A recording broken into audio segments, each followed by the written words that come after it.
En muchos frontones, la historia no empieza con el primer saque, sino mucho antes, cuando nadie mira. Empieza abajo, en la cancha, recogiendo pelotas, aprendiendo a escuchar el sonido seco de la cesta contra el muro, entendiendo quién manda, quién espera y quién sueña. Nuestro invitado de hoy empezó ahí. Con 14 años ya formaba parte del engranaje visible del frontón del Distrito Federal. Era chicopelotas. Ayudaba a Sales, al intendente, a montar los partidos y observaba desde muy cerca un mundo complejo donde el juego, las apuestas y la vida se mezclaban sin pedir permiso. Su padre, Pepe Nava, era corredor de apuestas y quizá por eso aprendió pronto que el jai-alai no se juega solo con el brazo, sino también con la cabeza. Con 15 años debutó como profesional. Al año siguiente jugó en Acapulco y con solo 17 cruzó la frontera para instalarse en Estados Unidos. Dania fue su casa durante 18 años. Allí entendió el sistema de quinielas, el peso del número, la presión del público y la lógica interna de un deporte que exige tanto inteligencia como valentía. Se retiró con 35 años, pero nunca se fue del todo. Hoy vive en Boston. Cada semana conduce hasta Connecticut para seguir ensayando y desde la distancia sigue con atención todo lo que ocurre en los frontones del mundo. El año pasado, sin buscarlo, volvió a ganar un torneo en Miami, en pareja, demostrando que la relación con la cesta no se rompe, solo se transforma. Esta es la historia de alguien que creció dentro del frontón, que entendió su sistema desde dentro y que incluso lejos de las canchas sigue siendo parte de él. Hoy hablamos de memoria, de quinielas, de oficio y de pasión. Hoy hablamos de jai-alai. José Ulises Nava, la máquina. Wow, Zulaika, casi me salen las lágrimas, mira, de lo que Bienvenido a acabas de Tic decir. Tac, Ulises, ¿cómo estás? Gracias. Es un verdadero placer poder ser, como mexicano, estar aquí contigo, porque yo sé la gran figura que has sido tú en el ambiente de Jai-Alai. Para mí es un orgullo, de veras, un orgullo grande poder estar aquí en tu canal. Y si alguien está aquí en tu canal es porque hemos hecho algo bueno por el Jai-Alai. Así que muchas gracias por la invitación y estoy ready para platicar de lo que más amamos, que es nuestro deporte de Jai-Alai.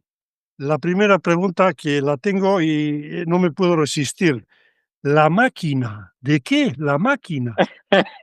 Pues Ulises lo entiendo, un personaje mitológico de la antigua Grecia, pero todo el mundo hablo de Ulises y me dice, oh, la máquina. la máquina, exactamente. Pues mira, la máquina salió porque, si tú conoces, me lo puso el público. No sé si tú alguna vez has oído hablar del que fue pelotero y que se llamaba Spinner, un americano, que iba él desde chiquito, tenía un grupo grande como de 7, 8 personas que iban todos los fines de semana al Jai-Alai de Dania. Entonces, obviamente, pues yo nunca fui un pelotario de poder, siempre fui de tratar de meter y meter y meter y meter. Entonces, un día me dijo él, oye, tú juegas como una máquina, pero me lo dijo en inglés. Tú juegas como una de machine, me decían, porque dice, todo lo haces tan sencillo que todo siempre metes y metes y metes y metes, dice, y les ganas a los contrarios solamente metiendo. Y entonces cuando me dice, te vamos a poner The Machine en inglés, y entonces pues yo lo transferí en español, la máquina número 43, con el número de Dania. Y así salió hace años atrás el nombre de la máquina. Pero yo Además, siempre usaba el nombre de Ulises, ese es mi middle name, Ulises, José Ulises Nava. Y yo siempre jugué con el nombre de Ulises, pero el público fue el que me dio el nombre de la máquina. además, luego hablaremos de ello. Tú cuando fuiste a Dania cogiste el número de una gran figura que fue Cassim. y a Cachín había un funcionario de la Racing Commission en Bridgeport que cada vez que venía al vestuario le decía «Cachín, de machine», le decía.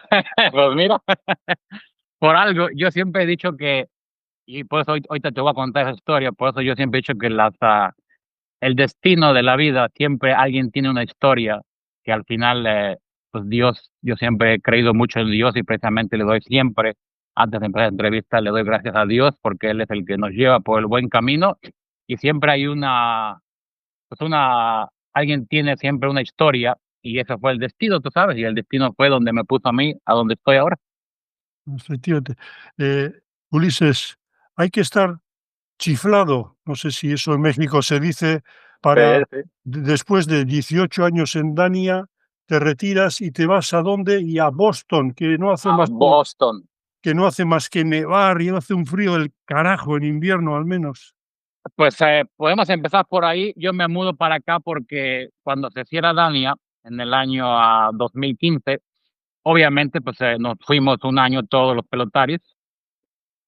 Y también pues eso a mí también me ayudó a poderme darme cuenta que había otra vida, tú sabes, porque mi idea era seguir jugando profesional y yo en ese entonces a mis 35 años, gracias a Dios, estaba en mi plenitud de profesionalismo. Venía yo de ganar a 3 campeonatos en Dania. Entonces, yo dije: "Bueno, mi idea es regresar", pero mi esposa, ella entró a la Fuerza Aérea y precisamente ella trabajaba en la base de Tampa en los años 2013. Ella empezó en esta Fuerza Aérea y yo viajaba todos los domingos, porque en Dania jugábamos de martes a sábado. Teníamos libre los últimos 3 años ya de esa época, teníamos libre los lunes y los domingos.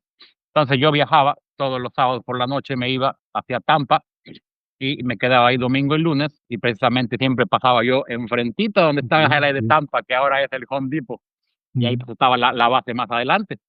Y eso fue, pues, unos 2 años, y después ya en el año 2014, le toca a mi esposa mudarse para Boston.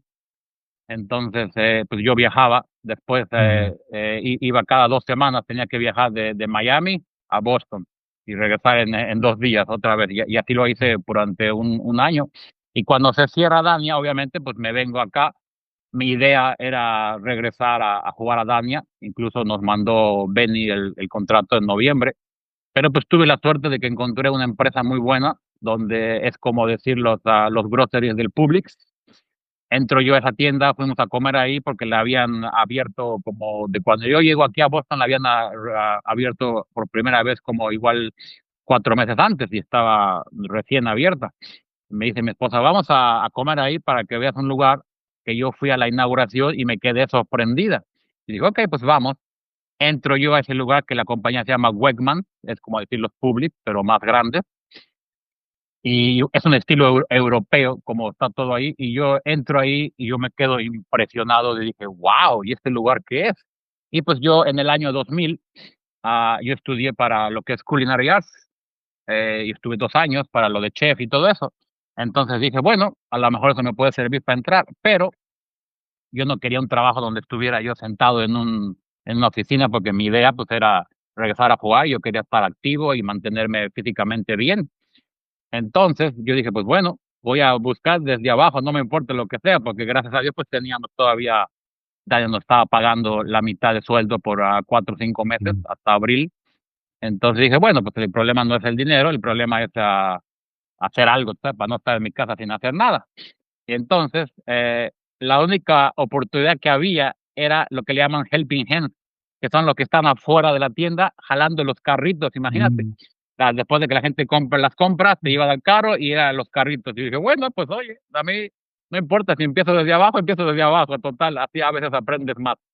Imagínate, yo estoy afuera trabajando, me aplico y todo, y a los 2, 3 días me llamaron que sí, que me daban el trabajo, y obviamente, pues, también el inglés te ayuda mucho porque, pues, yo ya hablaba un poco de inglés. Entonces, me llaman para trabajar y precisamente me llamaron febrero 8, el día de mi cumpleaños, imagínate, eso fue dije: "Guau, en mi cumpleaños me llaman", y ya empiezo a trabajar como a los 2 días después de mi cumpleaños.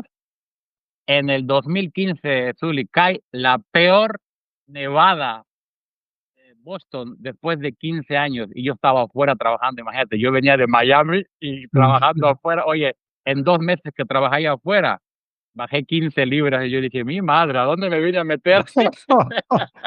Pues, te acordarías del frontón de Dania, ¿no? Decías, joder. Me acordaba cuando me levantaba a las 10 de la mañana a caminar a la playa, Hollywood, con el solecito, sin Sí. camisa y todo. Y yo dije, Oye, ay, Dios mío.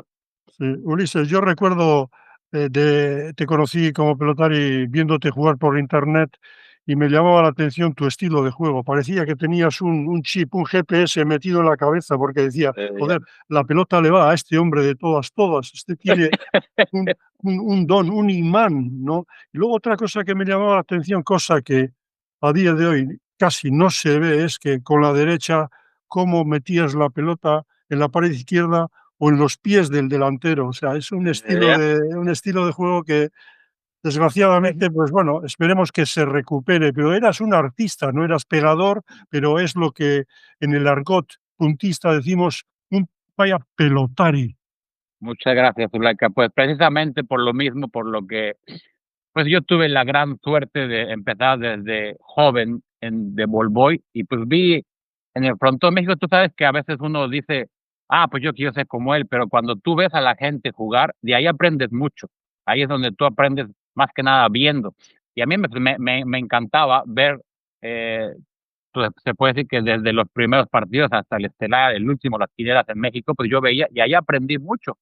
Y obviamente, al yo darme cuenta que yo no era un pelotario de fuerza, de poder, como el gran Elordi, que ese sí tenía fuerza con la derecha, yo dije, pues yo tengo que aprender de una manera que, y el otro día lo dijo Lave, que tiene mucha verdad, tienes que aprender a jugar de una manera que juegues con el fallo del contrario, porque hay contrarios que saben ir al bote corrido de revés, hay contrarios que saben ir con la derecha al bote corrido, que fallan de bote pronto, entonces yo tenía que aprender a jugar, depende cómo jugar al contrario, es como yo les jugaba.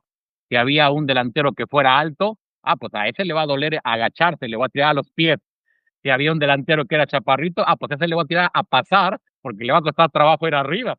Si hay uno que rebotea muy bien, pues no le voy a echar a rebote, le voy a echar un moquito a que se le arribe, y eso es lo que yo aprendí a jugar, donde muchos decían, oye, pues ese no tiene fuerza, ¿cómo puede ganar? Sí, Y yo lo sí, que hacía, que yo aprendí a jugar con el fallo del contrario, y eso fue lo que yo lo traté de practicar mucho. Muchos a mí me conocían como el famoso pica y vete, pero yo lo hacía queriendo, porque había en Dania zagueros fuertísimos que todos te echaban de revés a Chula. Ahí teníamos al gran Envila, al gran Oyarbide, el mismo Ivonne que rompió el récord de la fuerza, sí, pero ellos les fallaba la derecha. Entonces, ¿yo qué ya. hacía? Pica y vete. Oye, la cancha era rectangular. Oye, yo no llegaba a Chula, pero decía, yo te voy a echar el pica y vete, y ahí fallaban. Ulises, una ciudad como México, el DF, con una metrópoli de millones de habitantes, ¿cómo así, por el Highlight, cómo así fue que te iniciaste en el frontón? Precisamente por lo que dijiste, mi papá, gracias a Dios, todavía vive 103 años, que ese es el siguiente ¡Wow! que tenemos que entrevistar, primero Dios, y algún día primero Dios, este año tengo que ir a México, y ojalá podamos entrevistar a mi papá, que ese sí sabe de High Alive, porque él vio a los grandes pelotaris en el Frontón México, a las grandes figuras en el Frontón México, y mi papá pues estuvo en los años, si no me equivoco, 80, él tuvo la escuela en el Frontón México, y de ahí salió el gran Samuel Inclán. Obviamente ya jugaba Samuel Inclán porque él empezó en el frontón Inclán, ya era con 15 años una figura Samuel Inclán.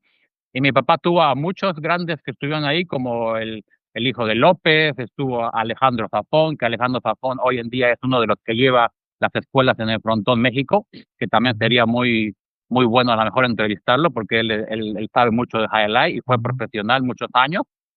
Entonces mi papá pues fue el que me presentó el deporte de highlight cuando obviamente en el 85, desgraciadamente se cerró, yo tenía ahí todavía 5 años, y estuvo 5 años cerrado por huelga. En el año 90 entra la empresa con el señor del Río, y ahí fue donde entrando en 91 en diciembre, abren la escuela de highlight con el señor Julián Buenechea, que formó una escuela muy buena de muchos grandes pelotaris que salieron, y pues uno de ellos fui yo, que entré en el año 91, y poco a poquito pues fui aprendiendo y entonces ya cuando tenía los 14 años fue cuando empecé a entrar de ball boy en el Pero Frontón México. tu papá fue corredor de apuestas. Mi papá fue corredor de apuestas en el Frontón México por más de 36 años, imagínate, él estuvo Ujú. ahí metido 36 años en el Frontón México. Sí, ¿Qué no sabrá este exactamente. hombre?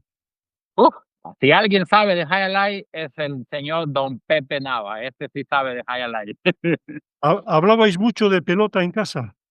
Sí, sí, sí, pues imagínate, eso fue, el highlight fue nuestra vida, eso ha sido, desde que yo tengo uso de razón, era highlight en México y mi papá, él jugaba highlight antes Mm, de que yo aprendiera, él jugaba highlight en el Frontón Inclán, porque también él fue profesional en Acapulco, no mm. me recuerdo los años, pero pues dice que no le fue tan bien en manera de ganar dinero y dice, pues yo gano más dinero de corredor en esas épocas, en Acapulco. Mm, Entonces al final se quedó mm, de corredor y pues gracias a Dios le iba muy bien en el Frontón México cuando estaba la época buena, ahí cuando estaba mm, el gran Larrañaga y Churruca, todos esos. los vio jugar a todos ahí. Los vio a Mm, todos, al papá de los Elordui, al papá de los Altamendi, al gran López, los vio a todos mm. ellos jugar. Pues que tengamos la oportunidad de entrevistarlo, Ojalá, Ulises. Eso primero Dios sería, tenemos, pues, te prometo que este año voy a ir primero Dios a México y vamos a hacer esa entrevista primero Dios si Dios nos da licencia. eso es, sería maravilloso, pero, además, no tenía otro trabajo, no tenía un molino tu padre. Pues mi papá tenía un molino y qué bueno que lo mencionas porque ahí te das cuenta de lo importante que son las entrevistas que tú estás haciendo, porque en la entrevista que hiciste tú, donde hablaste de Fidel Castro, mi papá me platicaba que en los años 50, antes de que Fidel Castro fuera el presidente de Cuba, mi papá tenía un molino atrás del Frontón México y me platicaba que ahí pasaba precisamente caminando Fidel Castro con su maleta para ir a la escuela a estudiar, imagínate. Y O sea después de que que platicaste la historia del pelotari que tu mamá salió con Fidel Castro, ahí fue donde puse todos los cables juntos y le dije a mi papá, oye, escuché la entrevista de Zulaika y hablaba de lo de Castro ahí caminando por el Frontón México. por si alguno pensaba que lo que nos contó Gregorio Pradera, Grelio, era ficción, no era verdad, tú eres No, ya, tu papá es mi testigo papá de que es verdad, que andaba. Mi papá fue testigo de que por ahí pasaba todos los días el señor Fidel Castro en paz descanse. Bueno, ¿y qué tal, como chico pelotas con Sales? Sales fue un vasco de la parte francesa que estuvo de intendente en esa época en México, y tú Sí. fuiste el chico pelotas, el ball boy. ¿Cómo fue esa Yo fui, experiencia? yo empiezo a entrar a la escuela y poco a poco pues empiezo a jugar. En el año 94 se abre la oportunidad de que el ball boy que había pues se fue y me dice Jan de Sales, oye Ulises, ¿te gustaría a ti ser ball boy? Y yo dije, bueno, pues qué más, imagínate, y aparte la gran ventaja que el ball boy siempre pues, ha tenido la oportunidad de ensayar con los pelotaris. Entonces yo más que nada lo hice por eso, por tener la oportunidad, porque pues yo estaba ahí, yo llegaba con mi papá, mi papá, la función empezaba a las 7, nosotros a las 5 de la tarde ya estábamos ahí en el Frontón México, tú sabes, afuera ahí preparándonos y eso, Ujú. y entonces cuando me da la oportunidad Jan de Sales de hacer el ball boy, yo automáticamente le dije, claro que sí, le digo, dime dónde firmo, yo soy el ball boy. Y obviamente, pues, tuve la gran oportunidad de ver a grandes pelotaris, que precisamente aquí tengo la lista de todos los que estaban de más que nada en la época después del 93 al 95 cuando se cerró, y los que eran los estelaristas, pues fue el que y te lo voy a poner en mi humilde opinión, porque mucha gente no le gusta ponerlos en lista.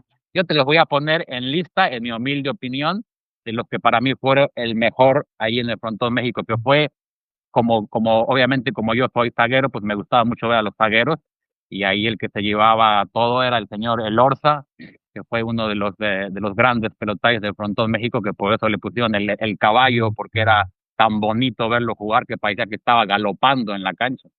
Mm. Y después de ahí venía ya lo que es gran zaguero también que jugó en el Frontón México muy bien, que incluso hizo el récord de más partidos ganados, que tú lo conoces muy bien, y se llama Barrondo. Marrondo. Barrondo fue, Mm. fue uno de los grandes zagueros ahí que yo vi jugar. que jugaba también, como tú dices, muy bonito, que la pelota parecía que le venía a él, estaba siempre puesto. Y lo que me encantaba que cuando empezaba el partido siempre empezaba con la camisa fajadita. Ya cuando empezaba el tanto 20 donde se calentaba, la camisa ya estaba desfajada y decía, ahí viene Barrondo.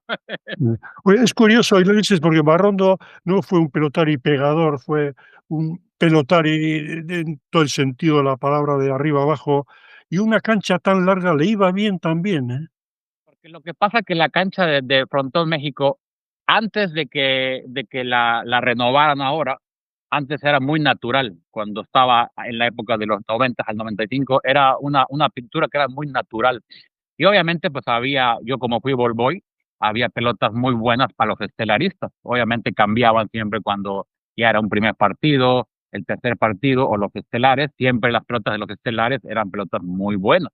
Mm. Y al Frontón México lo que tenía que si tú eras un revestista que sabías, no tenías que tener la pegada, pero si sabías sacar la pelota, llegabas. Y si lo tenías al contrario en el cuadro 14-15, de ahí ganabas partidos.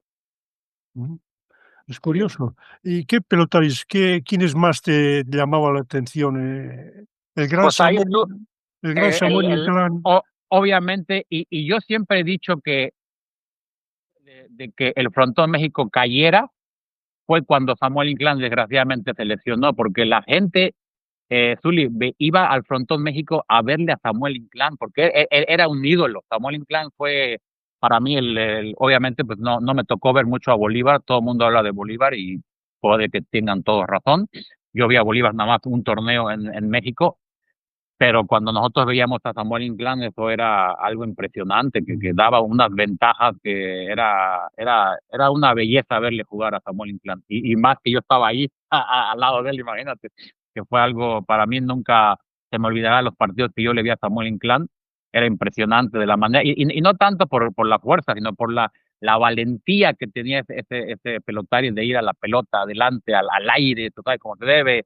Y tenía algo que yo decía, todos los delanteros entran adelante y tiran cortada. No, Samuel Inclán era a dos paredes, a dos paredes, a dos paredes, porque se tenía tanta confianza que aunque el delantero estuviera abierto, le metía dos paredes con la derecha. Y obviamente, pues de ahí ya vino el gran Zavala, que le llamaban el matemático, estaba también Recalde, que Recalde llegó ahí con 17, 18 años y aprendió mucho jugando contra Samuel Inclán precisamente. Y ya tenías después a Cachín, vino Remen, me tocó verle a Ken, el de Miami, que jugó muy bien también. Me tocó también verle a Alberdi, el príncipe también jugó muy bien ahí en el Frontón México. Y luego ya vino también Castaños y también Mendy también jugó muy bien ahí en el Frontón México. Sobre todo cuando jugaba pareja con el Ordi, que era la pareja que Sí. siempre estaban juntos, el Ordi y Mendy. Y Lalo, has mencionado Eduardo Lalo Elorduy, estaba también en esa terna. No, Lalo Elordi era para mí el mexicano más grande que ha dado la pelota, de los que yo vi, obviamente pues, no vi yo al papá de López, que también hablan que fue una gran figura, el papá de los Alzamendi también, Andrew Nua también fue muy buen pelotari, pero yo creo que el Ordi era el Ordi, el Ordi ¿Verdad era que espectáculo, los y pelotaris aparte, dime. los pelotaris mexicanos que yo he conocido, la gran mayoría han sido técnicos como tú, ¿no? No pegadores, pero sin embargo, un saber jugar, una técnica, exquisita. Lalo Eduardo se salía de todo eso. No, la, Elordo era la, un huracán. Lalo era lo que le llamas la palabra espectáculo, era la fuerza con la derecha, y muchos dicen, no, el Lordi no tenía revés, pero te las llegaba todas para atrás. Tenía bastante fuerza, Lalo, era impresionante verla, Lalo. A mí me encantaba verle por la, la, la, la postura que tenía, pararse en la cancha, el físico, total, la personalidad. Eso cuenta mucho en un profesional, de pararse bien en la cancha, de verte potente, tú sabes. Eso era Yo siempre muy, digo muy que impresionante. Elordo y cuando hacía el tanto y cuando perdía ponía al público de pie, también cuando Eh, perdía. exactamente. Sobre todo cuando se tiraba de rebote. Cuidado, hazte para la derecha. Ah, el caballo Elorza le daba ventaja a Elorduy. Un poco, pero ya cuando jugaban los torneos se nivelaban mucho. Yo a lo mejor en un partido normal podía ser que sí le daba el Orza, porque sí, el Orza era un poquitito más que, en mi humilde opinión, el Orza era un poquito más, pero ya cuando venían los torneos, ahí se nivelaba mucho los torneos. Obviamente cuando jugaban Inclán y el Orza, no les ganaba, nunca había nadie que les ganara Inclán y el Orza de pareja, eso era casi imposible ganarles en el Frontón México. ¿Es cierto que tú montaste algún partido que otro, González? Sí, sí, sí. Obviamente cuando yo estuve ahí, en paz descanse, Jan de Sales, siempre porque yo apuntaba, con 14 años yo apuntaba, normalmente Sales apuntaba el estelar y a veces yo apuntaba las quinielas, siempre se jugaba un partido, luego de los primeros, luego venía la quiniela que calentaban 4 y los que iban a jugar el estelar, luego venía la quiniela, la siguiente quiniela y luego venía el tercer partido. Y muchas veces él me preguntaba, porque él casi siempre apuntaba al estelar y yo hacía los otros, el tercero y el primero. Y él me decía, Uli, cómo ves a este, cómo está jugando? Y yo le decía, pues mira, este anda un poquito mal, este anda un poquito mejor. No siempre, pero a veces sí me escuchaba y cambiaba a veces el partido. ¿Sí? Y a Es eso cier- fue lo que yo le doy las gracias a Jan de Sales, porque en paz descanse, obviamente, porque pues yo con él aprendí mucho, mucho, mucho de highlight. mm, es cierto que los intendentes con las pelotas manejan el partido para nivelar las apuestas. Pues en parte sí y en parte no. Y no es que el intendente domine, es más que nada que tú sabes que eso pues todos lo sabemos, que hay pelotaris que les gusta pelotas vivas y hay pelotaris que les gusta pelotas muertas. Entonces, lo que sí se hacía mucho, como por ejemplo Samuel Inclán, si el partido estaba un poquito desnivelado, le hacían a Samuel Inclán sacar del 11, imagínate. ¿Para qué? Para que le costara más trabajo llegar a la parte de adelante. Esto sí pasaba mucho. También a Alberdi, cuando jugaba Alberdi ahí, también a veces a Alberdi le hacían hacer eso, que él sacara del 11 para dar esa pequeña ventaja. Oye, ahora que comentas Alberdi, me imagino que te refieres al Príncipe. Al Príncipe Alberdi, exactamente. Una de las derechas más preciosas que yo he visto a un delantero ahí en el Frontón México. ¿Viste los partidos que jugaron Inclán contra 2 y el Príncipe también contra 2? Exactamente. Yo estaba, cuando Inclán jugó, todavía no era ball boy, pero yo sí vi ese partido. Inclán era Inclán y estaba atrás un mexicano que se llamaba Ikeda, que Ikeda es el tío del que está jugando ahora en Magic City, y el otro delantero era uno que se llama Lausirica, que es hermano de Lausirica tercero, que jugó en Miami, muy, muy bien jugaba. Ellos jugaron, pero eso fue al principio de que se abrió el Frontón México, como al año o 2 años, si no me equivoco, el de Samuel Inclán. Y imagínate, Inclán iba perdiendo, y entonces el público le empezó a echar tantas porras a favor de él, que empezó a igualarlo, y si no me equivoco, creo que me acuerdo que él se fue adelante, porque al principio estaba restando los saques atrás y no iba ganando, y creo que se mueve para adelante a ir al bote corrido, y ahí fue donde empezó a cambiar todo, y el público le empezó a gritar como de todo, como héroe, que como si fuera He-Man, todo, un montón fue una emoción increíble. Y después, con el tiempo, Alberti trató de hacerlo, pero al final perdió el partido, sí. Ya. Digo, en una cancha tan larga contra 2. Contra dos era casi imposible. Pues imagínate lo que jugaba Inclán, que en el Frontón México ganarle a dos, No, pero lo que sí, pues no eran dos estelaristas, eran de un nivel de terceros y primeros partidos en ese entonces, pero de todas maneras era muy difícil hacer eso. bueno, y hay un momento en que te dan la oportunidad de debutar con 15 años, es algo extraordinario, ¿no? Regresamos del Mundial de Cuba, que después vamos a platicar de eso, en el año 95. Entonces, obviamente, pues ya el cuadro, ya Samuel Inclán desgraciadamente ya se había lesionado y como te digo, para mí fue una de las que empezó el frontón a caer cuando ya Samuel Inclán ya no jugaba. El frontón México empezó a caer poco a poco, poco a poco, poco a poco. Todavía iba un poco de gente, pero ya no eran los llenos de la época del 91 al 94. Entonces, en el 95, pues ya necesitaban pelotarios y entonces pues ya había como 10 o 11 de la escuela que jugaban bien. Obviamente no a un nivel de estelarista ni nada que ver, pero pues como todos cuando debutas, pues te debutas en los primeros partidos Y entonces debutan a 10 de la escuela de Frontón México y Jan de Sales me dijo, porque mi idea era quedarme a los 15 años representando México. Y entonces me dice Jan de Sales, me dice, oye, mejor debuta, dice, ya es la hora de que debutes, vamos a ponerte. Y precisamente hablé con mis papás y me dijo mi papá y mi mamá, pues dale, vamos a darle. Y al final pues debuté y debuté con mi hermano, porque mi hermano también jugaba Highlight y nuestro primer partido lo ganamos en el Frontón México de pareja. Pero antes del debut, jugaste de pareja con tu hermano Sí, representando a México en Cuba, en Cienfuegos. en Cuéntanos Cienfuegos, sobre ese torneo. en el año que nosotros empezamos a jugar de compañeros, porque yo cuando empiezo a jugar, fíjate cómo es tan chistoso, que por eso digo que a veces uno tiene un destino, ya siempre está tu destino. Yo empecé como delantero cuando empiezo a jugar en la escuela. Y pues sí jugaba, pero no ganaba. Y como a los 2 años de estar en la escuela, jugábamos partidos a veces antes de la función, nos ponían partidos para los de la escuela. Entonces, para ir como dijo Lave el otro día, que es muy bueno para los muchachos nuevos, ponerlos antes de las funciones, porque la gente ya te está viendo y te va quitando el miedo de jugar ante la gente. Y jugábamos partidos a veces y yo jugaba de delantero, pero nunca ganaba, siempre perdía. Y me dice mi papá, me dice, oye, o te retiras de esto o te pones de zaguero a ver cómo te va. Y dije, pues bueno, a lo mejor tiene razón, deja ahí, pues como yo siempre fui alto, y dije, pues bueno, déjame empezar a probar de zaguero, y empiezo a probar de zaguero, y me empieza a gustar, y veo que yo, pues de atrás ves toda la cancha y puedes controlar más, y dije, oye, como que está mejor de zaguero, y empiezo a jugar de zaguero, y empezamos a jugar los juveniles, y empezamos a ganar con otra gente que eran juveniles, después vienen porque se hacían 3 torneos, cuando iba a haber un mundial, se hacían 3 torneos donde tú jugabas y tenías que por lo menos ganar o 2 de 3, o por lo menos uno, y que otras parejas no ganaran.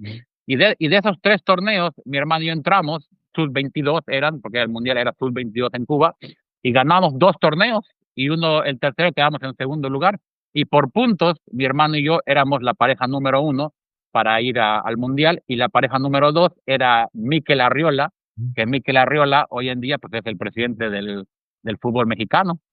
Imagínate hasta dónde ha llegado el gran Mikel Arriola, que si ve este video le mandamos un gran abrazo, que es muy buena persona. Mikel Arriola yo lo quiero mucho, porque siempre ha ayudado mucho al Highlight y siempre nos ha tratado muy bien.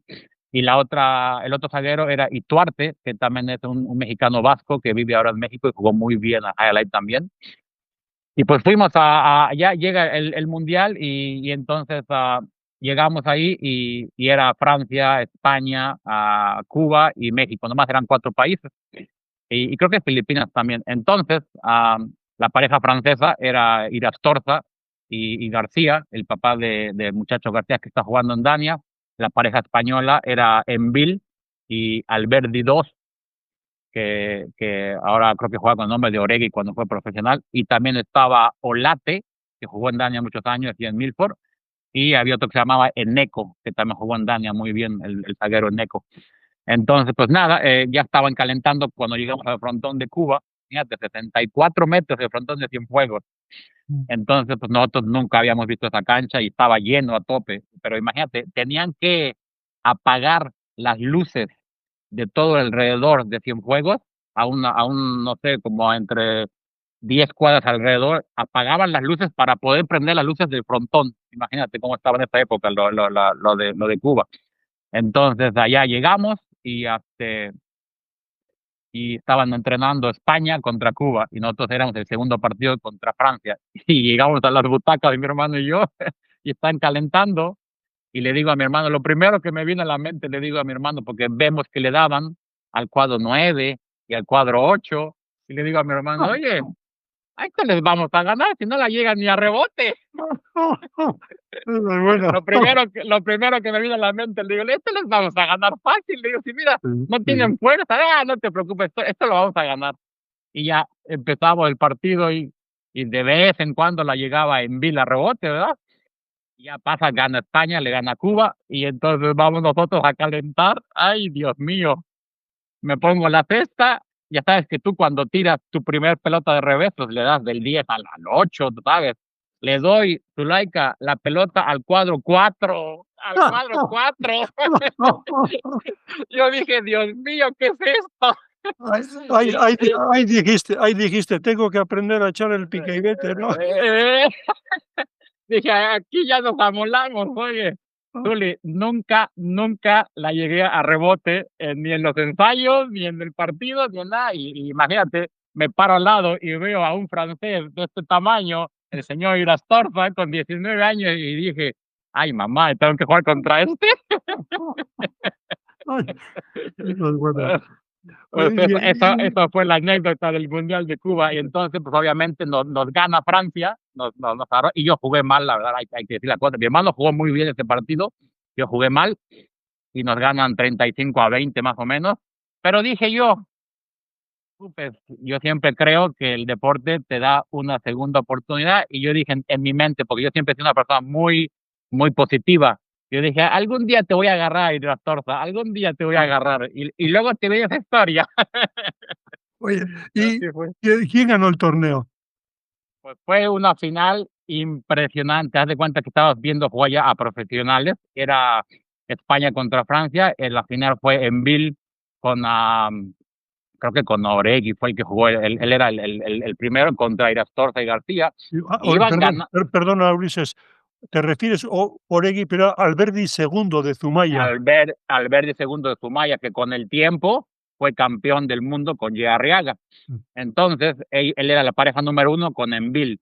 Entonces, van ganando España 33-29, era 35. Y nosotros estábamos sentados en el público, y el público a reventar. Y dice la gente: "Ah, ya, olvídate, ya ganó España, esto, el otro". No, García empezó a jugar y después empezó a sacar la derecha y les dieron la vuelta. 34 iguales, nunca se me olvida. Envil, tira de revés, pega en la esquina, ganó Francia el mundial. oh, treinta y mm, cuatro, 35. Pero mira, ahí te das cuenta cómo siempre la vida te da otras oportunidades. Después en Bill quedó campeón del mundo más de 5 veces, imagínate. sí. ¿Verdad? Ulises, luego regresas a México, juegas unos meses y se cierra el frontón, pero te Sí. vas a Acapulco, otro frontón histórico en México. So, ahí es a donde voy a contarte la historia, que por eso digo que todo mundo tiene un destino. Cuando nosotros ganamos el segundo partido, el segundo torneo a nivel amateur con mi hermano, le ganamos a Chicuri, el hijo de Chicuri, el gran pelotari Chicuri, que vive en México, y me ve jugar y me dice: "Oye, Ulises", dice: "qué bien estás jugando", dice, y me pregunta: "¿A ti te gustaría ir a Estados Unidos a jugar?". Yo tenía 15 años y le dije: "Guau", le digo: "Claro que sí", le digo: "Ese es mi sueño, de ir a Estados Unidos". Y me dice Chicuri: "No te preocupes", dice: "yo voy a hablar con Echanis, yo soy muy amigo de Echanis, el intendente de Orlando, y te voy a llevar a Orlando". Le digo: "Oh, okey, pues gracias". Ya pasa el torneo, debuto, y como al mes de debutar en verano, en el 95, suena el teléfono, contesto, y me contesta así un español, una voz muy muy elegante, me dice: "Sí, con Ulises, por favor". Y digo: "Ah, sí, él habla". Dice: "Te está hablando el intendente de Orlando, Echanis". Y yo dije: "Oh my God, Echanis", digo: "¿cómo estás?". Y entonces, me dice: "Oye, me habló muy bien de ti, Chicuri, y te voy a traer a Orlando, pero necesito irte a ver a México jugar". Eso fue en verano, ¿verdad? Y me dice: en noviembre del año 95 yo tengo, pensado ir a volar a México, porque quiero traer varios pelotaris para jugar en Orlando". "Ah, perfecto, señor, Chavis, muy bien, pues aquí nos vemos". Verano, pasa agosto, septiembre, el frontón se cierra a finales de septiembre, imagínate. Mm, Entonces, ¿qué pasa? El gran Echanis ya no vino a Frontón México a ver a nadie, y me quedé con las ganas de ir a Orlando. Entonces, nos vamos para Acapulco. Acapulco se jugaba todo el año, los años anteriores, ahí con el intendente Quesada, que también él nos trató muy bien. Entonces, digo, me fui yo con mi hermano a jugar a Acapulco. Yo iba a cumplir los 16 años en febrero. Entonces, pues dije yo: "Bueno, pues gracias a Dios, pues ya estamos bien, pues aquí en Acapulco nos quedamos", y se jugaba todo el año. Y llegamos a Acapulco, al mes de jugar en Acapulco nos dicen los dueños: "Oye, con la pena tenemos que cerrar el frontón en 4 meses". Y dije: "Híjole, en la torre". Pues nada, nos jugamos 4 meses desde Acapulco y de regreso para México. Y mm, entonces había ya lo cerraron, que se llama el Frontón Inclán. y ahí pues ese fue el dueño, era el tío de Samuel Inclán, y de ahí pues salieron muchos pelotarios muy buenos mexicanos. Ujú. Entonces, pues ahí íbamos a ensayar, y el Frontón México pues ya estaba cerrado por lo de la huelga, y ensayábamos ahí, y ahí pues yo ya conocía de mucho antes al gran Pedro Andrinúa, y me Sí. ve ensayar Pedrito. Pero, en Acapulco, ¿coincidiste con el licenciado Lola, con V, con esa gente? Exactamente, ahí fue donde conozco yo al gran licenciado que tienes ahí en la, ¿cómo le llamas tú? Las tertulias, ¿o cómo le llamas? La tertulia, sí. La tertulia, ahí conozco al gran licenciado, no sé por qué le llamas licenciado, que se me lo tienes que explicar, al Sí. gran Elola, que Elola ya lo conocía yo de Frontón México, porque él jugó en el Frontón México, y yo fui su ball boy de Elola, y ahí en Acapulco él jugó, ahora sí que como le dicen, un carro. Ahí el Ola era tu majestad. Ahí él cobraba parte ahí en Acapulco. Y V también jugó en Acapulco muy bonito con su pelo así largo y siempre entraba de derecha en el cuadro 5 y se agachaba ahí de rodillas ahí. Bueno, El gran V. luego Pedro Andrinúa te consigue contrato para Dania. Sí, porque cuando estábamos ensayando, pues yo ensayaba con él ahí en el Inclán, íbamos ahí los martes y los jueves, y me dice, oye, dice, me enteré que tú que querías ir a Estados Unidos, y le platico la historia de lo de Orlando, y me dice, pero Julio, dice, ¿por qué no me dijiste que querías ir a Estados Unidos? Dice, Ujú. si yo me conozco muy bien con el dueño de Dania, le dice, y mi papá fue intendente de Dania por más de 20 años, y pues yo no sabía nada de eso, y le digo, oh, pues mira, Pedrito, yo no sabía, y me dice, no te preocupes, dice, yo voy a hablar con el dueño, y vamos a ver qué podemos hacer, y por eso pues siempre yo he sido una persona en la vida muy agradecida, y yo todo lo que he logrado, gracias a Dios, puedo decir que se lo debo a Pedro Andrinúa. Él siempre fue el que me abrió la puerta de poder entrar a Dania, y efectivamente él habló en ese entonces estaba el dueño que se llamaba Snyder, que era el dueño de Dania. Entonces, y la que hacía todos los trámites, que pues, ya falleció, es Lisa, la señora que nos hacía todos los trámites de las visas y contratos y todo. Y después de que hablo con Pedrito, al mes me llegó el contrato ahí a mi casa, a México. No, nunca se me olvida, $2,000 de contrato. Y yo ya me sentía millonario. Dije, wow, $2,000 del año 95. Dije, ya soy millonario. Bueno, Entonces, y ya me... llegas a Dania, ¿cómo fue tu ya, llegada a pero Florida? Pero llego a Dania después de un año que me llega el contrato, imagínate, porque la visa desgraciadamente, pues nos tardó mucho en tramitarse. En ese entonces, pues a veces costaba trabajo, no era tan fácil para un mexicano lograr las visas. A veces igual yo digo que para europeos es un poquito más sencillo, pero para mexicanos, pues tú sabes, por toda la historia que ha habido de la problemas con el gobierno, que siempre pues, es distinto con México. Entonces me tardó un año. Yo era para llegar a los 16 años a Dania, y llegué hasta los 17. Entonces llego a Dania y nunca se me olvida, en paz descanse, el gran persona, el señor Ondarres, me fue a recoger ahí al aeropuerto de Miami, un señorón con una personalidad impresionante. Le di un abrazo y le digo, oh, señor Ondarres, gracias por recogerme. Y ya me lleva a Dania, y ese día fue un lunes en verano, y el frontón estaba cerrado, y vamos a las oficinas, y ahí estaba la señora Lisa, y lo primero que me dice, wow, Ulises, dice, bienvenido, dice, nos costó un año en poderte traer, dice, aquí con la visa, imagínate, Mm. un año, pero Tú pensaste 4 meses en México, 4 meses en Acapulco, y dijiste 4 meses en Dania. yo dije, ojalá no sean 4 meses. Es cierto que cuando llegaste y luego, oías, no, un año, Dania se cierra un año, dentro de un año, o sea, un año, y al final hiciste 18 y el frontón sigue. Pues imagínate, ahí nos damos cuenta que la IJAPA, gracias a Dios, nos ayudó bastante, porque en el año 99 iba a pasar yo llegué en el 97 después de 2 años. En el año 99 iba a pasar una ley que el gobierno le quería cobrar impuestos a los parimutuals, que era Hayalay, caballos y perros, les quería cobrar la ganancia de impuestos desde la ganancia de lo que había, o sea, de cualquier dinero que entraba al inmueble, le querían cobrar impuestos. Mm. Y la IJAPA ayudó a que eso se cambiara, que nada más le cobrara si había ganancia Mm.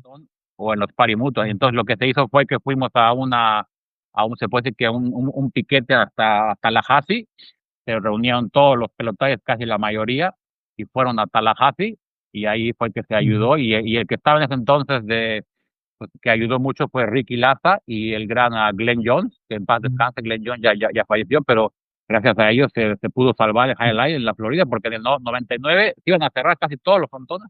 Mm. Bueno, llegas a Dania, función casi todos los días, quinielas, dices: mucho trabajo", ¿cómo lo cogiste? No, al contrario, cuando yo en Frontón México, yo pues no podía jugar todos los días porque pues no se podía, eran partidos, y yo pues mi ilusión era estar en el Frontón todos los días, a mí el highlight me encantaba, y cuando llego ahí me da el número, y primero me dice Ondarref, me dice, oye, nomás para que sepas, dice, ya se había retirado Cachín, y me dice, te voy a dar un número que lo ha tenido una gran figura. Y le digo, pues, ¿qué número? Y me dice, te voy a dar el número de Cachín Uriarte. Y yo me quedé así, wow, Ondarrez, ¿en serio? Y me dice, sí, dice, te Mm. voy a dar el número 43, así que cuídalo y haz las cosas bien, me dice Ondarrez. Y le digo, no se preocupe, yo voy a hacer lo mejor que pueda. Y me dice, y nomás para decirte que aquí hay que jugar de martes, en ese entonces nomás teníamos un día libre. Me dice, aquí hay que jugar de martes a domingo. Y yo le digo, ¿en serio? Y me dice, sí. Le digo, pues dame el contacto, que eso es lo que a mí me gusta, jugar todos los días. Yo Bueno, me la vivía de highlight. y bueno, ¿te costó adaptarte? ¿Empezaste por las primeras quinielas? ¿Cómo fue? Pues tuve yo la gran, se puede decir que suerte de que yo entré, como dicen, como anillo al dedo. Yo entré a Darnia, gracias a Dios, me fue muy bien desde jovencito. Desde los 17 había un cuadro muy duro las de arriba que lo veías y yo siempre llegaba ahí de la primera y me quedaba hasta la última todos los días. ¿Por qué? Porque me encantaba a mí ver a los pelotarios. Y en el cuadro de abajo, pues sí, había pelotarios buenos, pero ya eran veteranos, que obviamente yo, pues como tenía 17 años, pues tú sabes, el movimiento era un poquito más sencillo para mí, y había pelotarios muy buenos, como Gerardo, que fue mexicano, había uno que se llamaba Arteche, que también jugaba muy bonito, había un francés que se llamaba Bergier, había otro francés que se llamaba Oyara, era un cuadro muy bueno, pero de veterano. Estaba Hondo, que Hondo también fue muy buen pelotario en Dania, y pues yo aprendí mucho de ellos, tú sabes, porque obviamente al ser veteranos sabían cómo jugar quiniela. Y eso fue lo que a mí me ayudó, que yo aprendía de ellos viéndolos cómo jugaban ellos las quinielas. Mm. Y, hablando con Atain, con el padre, me decía: "Sí, recuerdo a Ulises que vino con 15, 16 años, flaquito, muy noble". Te manda recuerdos, Atain. Sí, no, Taino fue un ídolo para muchos de nosotros cuando llegamos jóvenes. Mm. Yo, la primera vez que lo vi en la cancha, yo me quedé impresionado. Yo dije, wow, porque también, obviamente, tú sabes que pues el prototipo de un zaguero, tú sabes, es como el Orza, tú sabes, como Mm. Iractorza, como Cubet, de zagueros grandes, así fuertes, como el Ordui. Y a Tain lo veo pues, más bajito, no tenía ese Mm. gran físico. Y cuando lo veo en la cancha jugar, yo dije, wow, este sí que juega bonito, con la derecha esa tan impresionante, de arriba abajo, de lado, de revés, de una soltura, que eso es lo que se llama ser un verdadero pelotari, a Tain, sí señor. Mm. ¿Y cómo cogiste eso del sistema de las quinielas que, entras, igual pierdes tú o pierde tu compañero, no vuelves a entrar en la quiniela, es muy rachoso? Ese sistema, ¿cómo te fue a ti? Pues yo, gracias a Dios, tuve la gran suerte, como el otro día dijo Olave, que para muchos en Miami y tenían la presión de querer ganar, ¿verdad? Yo pues tuve la suerte, gracias a Dios, nunca me sentí así con presión, por lo mismo, porque pues, a mí me gustaba tanto que para mí no era presión, para mí era ir a divertirme y hacer lo que tanto amaba. Entonces, yo las quinielas, la verdad, me gustaban mucho más que los partidos, por lo mismo que te digo, de que a mí me encantaba estar jugando todos los días, y yo nunca me sentí de que, ay, tengo que ganar, tengo que ganar. No, yo al contrario, yo siempre iba ahí, y obviamente ya con el tiempo, pues te haces mentalmente, eso es muy importante para el pelotario, si quieres jugar Mm. todos los días, porque no era tanto el físico, porque en partidos, pues sí tienes que tener, físicamente tienes que estar muy bien preparado, pero para quinielas era aquí, mentalmente, porque si había muchos que no ganaban un día, 2 días, y ya estaban los pobres que no querían ni hablar, pero era todo aquí mentalmente. Y yo aprendí, como te digo, con los veteranos, yo lo aprendí, que ellos me decían, había uno, se llamaba Rocha Tercero, que él vive en Orlando, yo me juntaba mucho con él, y me decía, tú no te preocupes, dice, porque aquí, si no ganas hoy, mañana vas a jugar, y si no ganas mañana, pasado mañana vas a jugar, y yo eso lo aprendí poco a poco, y dije, pues tienes razón, no importa, si hoy no hago nada, me voy al presto, mañana vengo, igual gano 3, y así pasaba. Pero es cierto que una vez un pelotario en la Matiné jugó 5 quinielas y ganó las 5. Oh, Ese sí, pe y ese pelotari aparcaba su carro, su coche, en la misma plaza todos los días, pero esa noche Ulises se anticipó y le ocupó el carro, le ocupó la plaza de su carro, de su coche, y le dejaste sin sitio. ¿Por qué? Porque había ganado 5 él y tú querías. no me acuerdo quién fue, pero sí hay una historia así que ganó 5 y siempre se parqueaba igual, y al siguiente día dije yo: "Me le voy a parquear en su lugar", y ya no ganó. Le Pero sacaste. ya no recuerdo quién era, pero sí, ahorita que me lo acordaste, es verdad. Fuiste Sí. supersticioso. Pues sí, era yo no supersticioso, como te digo, yo siempre creía en Dios, pero sí creía en que había que hacer cosas distintas. Yo tenía algo que eran los tenis. Los tenis, si los tenis no me agarraban a mí, porque a mí siempre me ha gustado que los tenis me agarraban bien, porque tú sabes que el highlight es de fuerza en las piernas. Yo nunca fui de tener tanta fuerza en las piernas. Si yo me resbalaba un poquito, no podía jugar. Entonces, que precisamente lo dijo Félix el otro día cuando perdió la final en Francia contra Michelena, lo dijo claramente, dice: "Este partido no teníamos que haberlo jugado por la lluvia, estaba resbaloso". Y yo era eso, si yo me resbalaba un poquito, no podía. Entonces, todos hacíamos bromas ahí porque yo compraba tenis, si me resbalaba y esa noche no ganaba, me quitaba los tenis y decía: "Los voy a devolver, mañana vengo con otros". Y entonces los siguientes tenis ganaba y yo decía: "Estos son ganadores, estos me los quedo". Muy bien. Ya, ya, ya. ¿Quiénes eran las figuras cuando llegaste? No, pues imagínate, yo te tengo aquí una lista que te queda, y tengo una anécdota que fue chistosísima. Yo con 17 años, imagínate, ah, suspendo en ese entonces había, fíjate, la lista te voy a decir, para mí, como te digo, en mi humilde opinión, te la voy a poner en del 1 al 8, porque yo siempre fui de que me gustaba decir quién es el mejor. Mm. Para mí, el número 1 en Dania cuando yo llegué era Coudet, por lo impresionante que jugaba, el físico que tenía, la manera de jugar de revés, la manera de ir de corrido, la manera de darle de derecha. Para mí, Coudet, el número 1 en Dania, con diferencia. El segundo para mí era Taine, Félix, Osa, Iru, y Arriaga, Alex Pradera y Achotegui. Esos eran los que jugaban ahí de zagueros. Entonces, yo recién llegado, pues como te digo, me quedaba de la primera a la última todos los días. Y suspende en ese entonces a Chotegui, el francés, y él iba en el 5, ¿verdad? Y el que estaba de suplente, porque pues todavía no me tocaba de suplente, el que estaba de suplente suspende también. Y era la quiniela de campeonato, la buena, la 12. Y me dice Ondarreza: "Uli", dice: "Te necesito, vístete, vístete". Yo estaba hasta cambiado con la ropa arriba, sentado viéndolo, y me llama y dice: "Vente, vente, vístete, vístete, te necesito". Dice: "No tengo nadie para jugar la quiniela". Y me siento, yo empiezo a calentar, y en el 5 entonces nos sentamos todos ahí en el banco, y volteo para la derecha, y volteo para la izquierda, y digo: "Ay, Dios mío, pero, ¿yo qué hago aquí?". Jugué Natán, Félix, Osa y Arriaga, Alex, así, y dije: Félix, puras figuras". Mm. Imagínate el cuadrito que había en ese entonces, y de delanteros, pues tenía el que yo siempre digo que el otro día preguntaste tú que a Olave, si hubiera que decir un pelotari, ¿a quién mencionarías? ¿Qué tendría? Y yo te puedo decir que si quieres a un pelotari, a un prototipo en la cancha y afuera como persona y como jugador, el señor Arriaga Andania. El señor Arriaga, ese fue alguien que yo digo comía aparte de todos. Nada más la presencia de verlo en Dania, la forma que se paraba, pantalón blanco siempre planchadito, la camisa bien arreglada, fuerte físicamente. Era un espectáculo verle a Arriaga todos los días ahí. Y para mí no ha habido uno mejor. No me tocó verle a Joy ya se había retirado, pero de todos los años que yo jugué en Dania, yo nunca he visto un pelotari como Arriaga. Y aparte de Arriaga, ¿algún otro?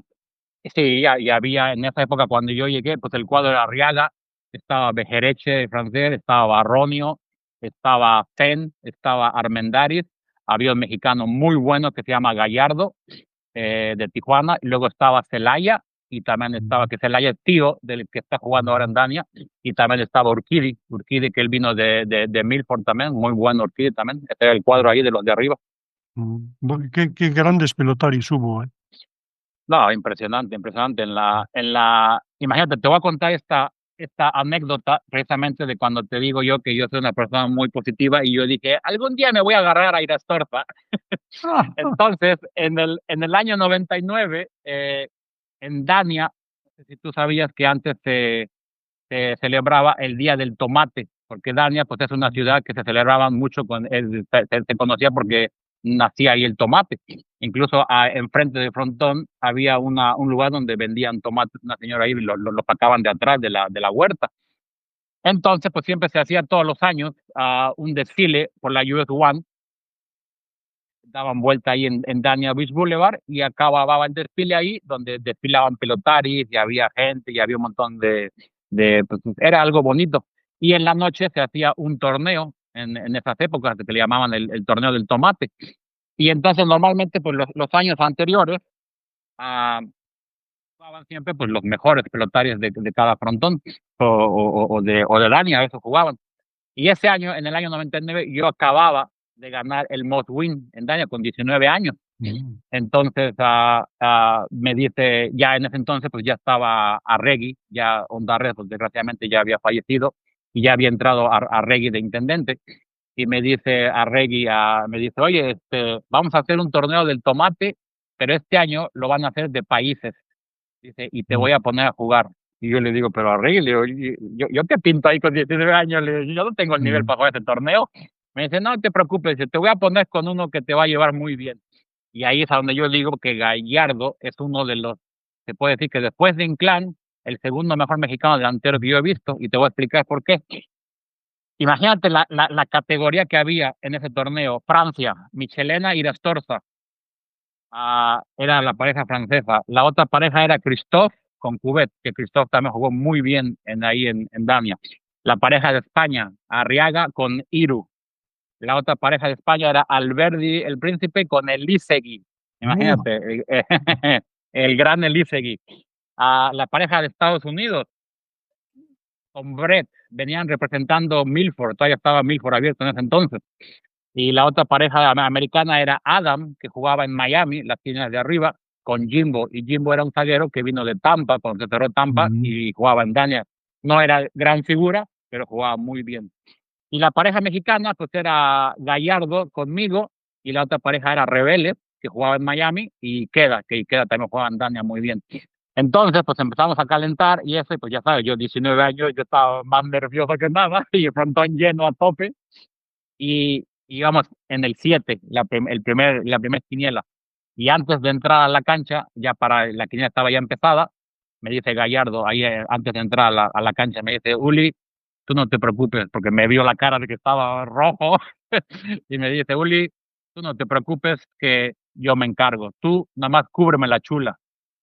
Y yo, ok. Oye, lo que jugó Gallardo, yo me quedé impresionado. Oye, la quiniela en el 7 con esas figuras, nos la llevamos de calle, Zulaika, imagínate, en el 7, él solo, yo nomás atrás en el cuadro 14, tratando de que si había una chula, pues ahí le metía.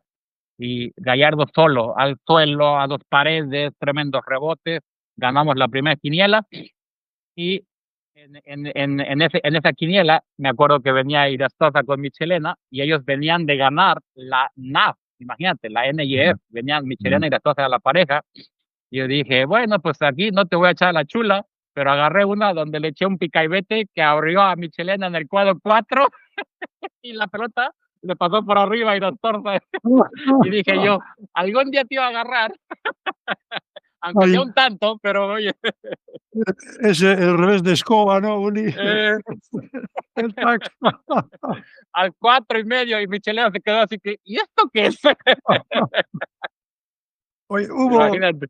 no recuerdo qué año, tú y otro gran pelotari que fue paisano tuyo, Ángel. Ángel, sí, sí, Ángel fue otro mexicano que jugó en Dania muy bien.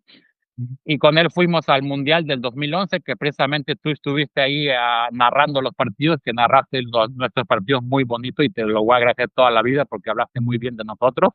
Y Ángel también era un pelotari muy elegante, que entraba al saque pues, como agua. Y ahí en Dania él jugó muy bien, él quedó campeón Ujú. de la dupla, quedó campeón de la single y jugaba muy, a mí me encantaba jugar con Ángel, él jugaba muy bien, muy bien. ¿Cómo fue la experiencia de Osegor?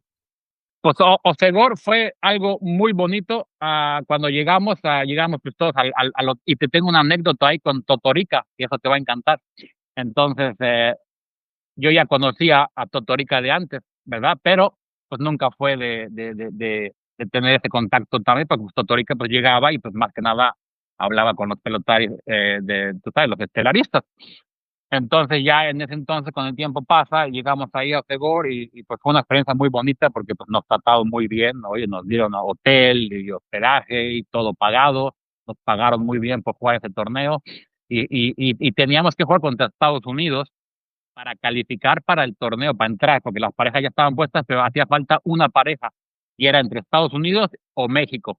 Y entonces la pareja americana era Tico, que jugaba en Miami, y Tevin iba también a jugar de delantero, y el zaguero era Chauderón, que Chauderón era francés americano, jugaba en Miami.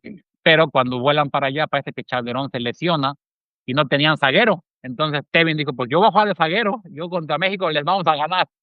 Y pues, bueno, ok, vamos a jugar. No, no pudieron contra Ángel. Ángel los aplastó a puro saque y rebote y todo.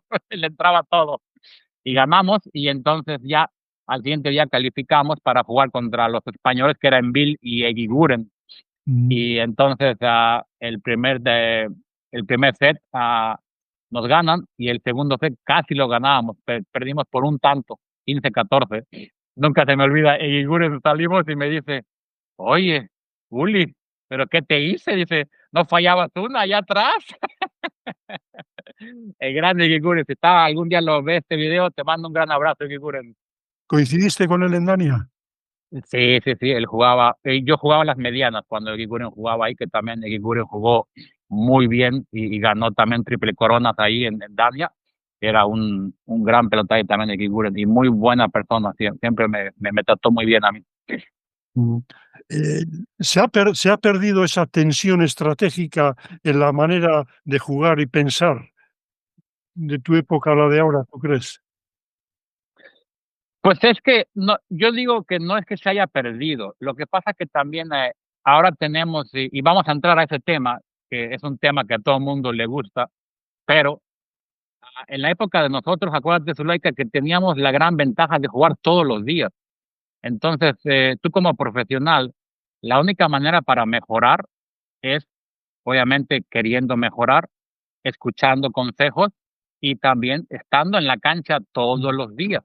Hoy en día, desgraciadamente, Benny ha hecho un gran trabajo en tener otra vez el frontón abierto, pero con 3 meses, ¿qué van a poder jugar de nivel? Mm. Mm. Van a jugar y después van 3 meses, regresan a Mm. casa. ¿Cuántos de los que están jugando en Dania hoy en día, que juegan muchos muy bien, que ahí vamos a hablar ahorita de este tema más adelante, sobre el Winter Series, cuántos en Dania regresan a casa y puedes decir, están jugando todo el año? Ya.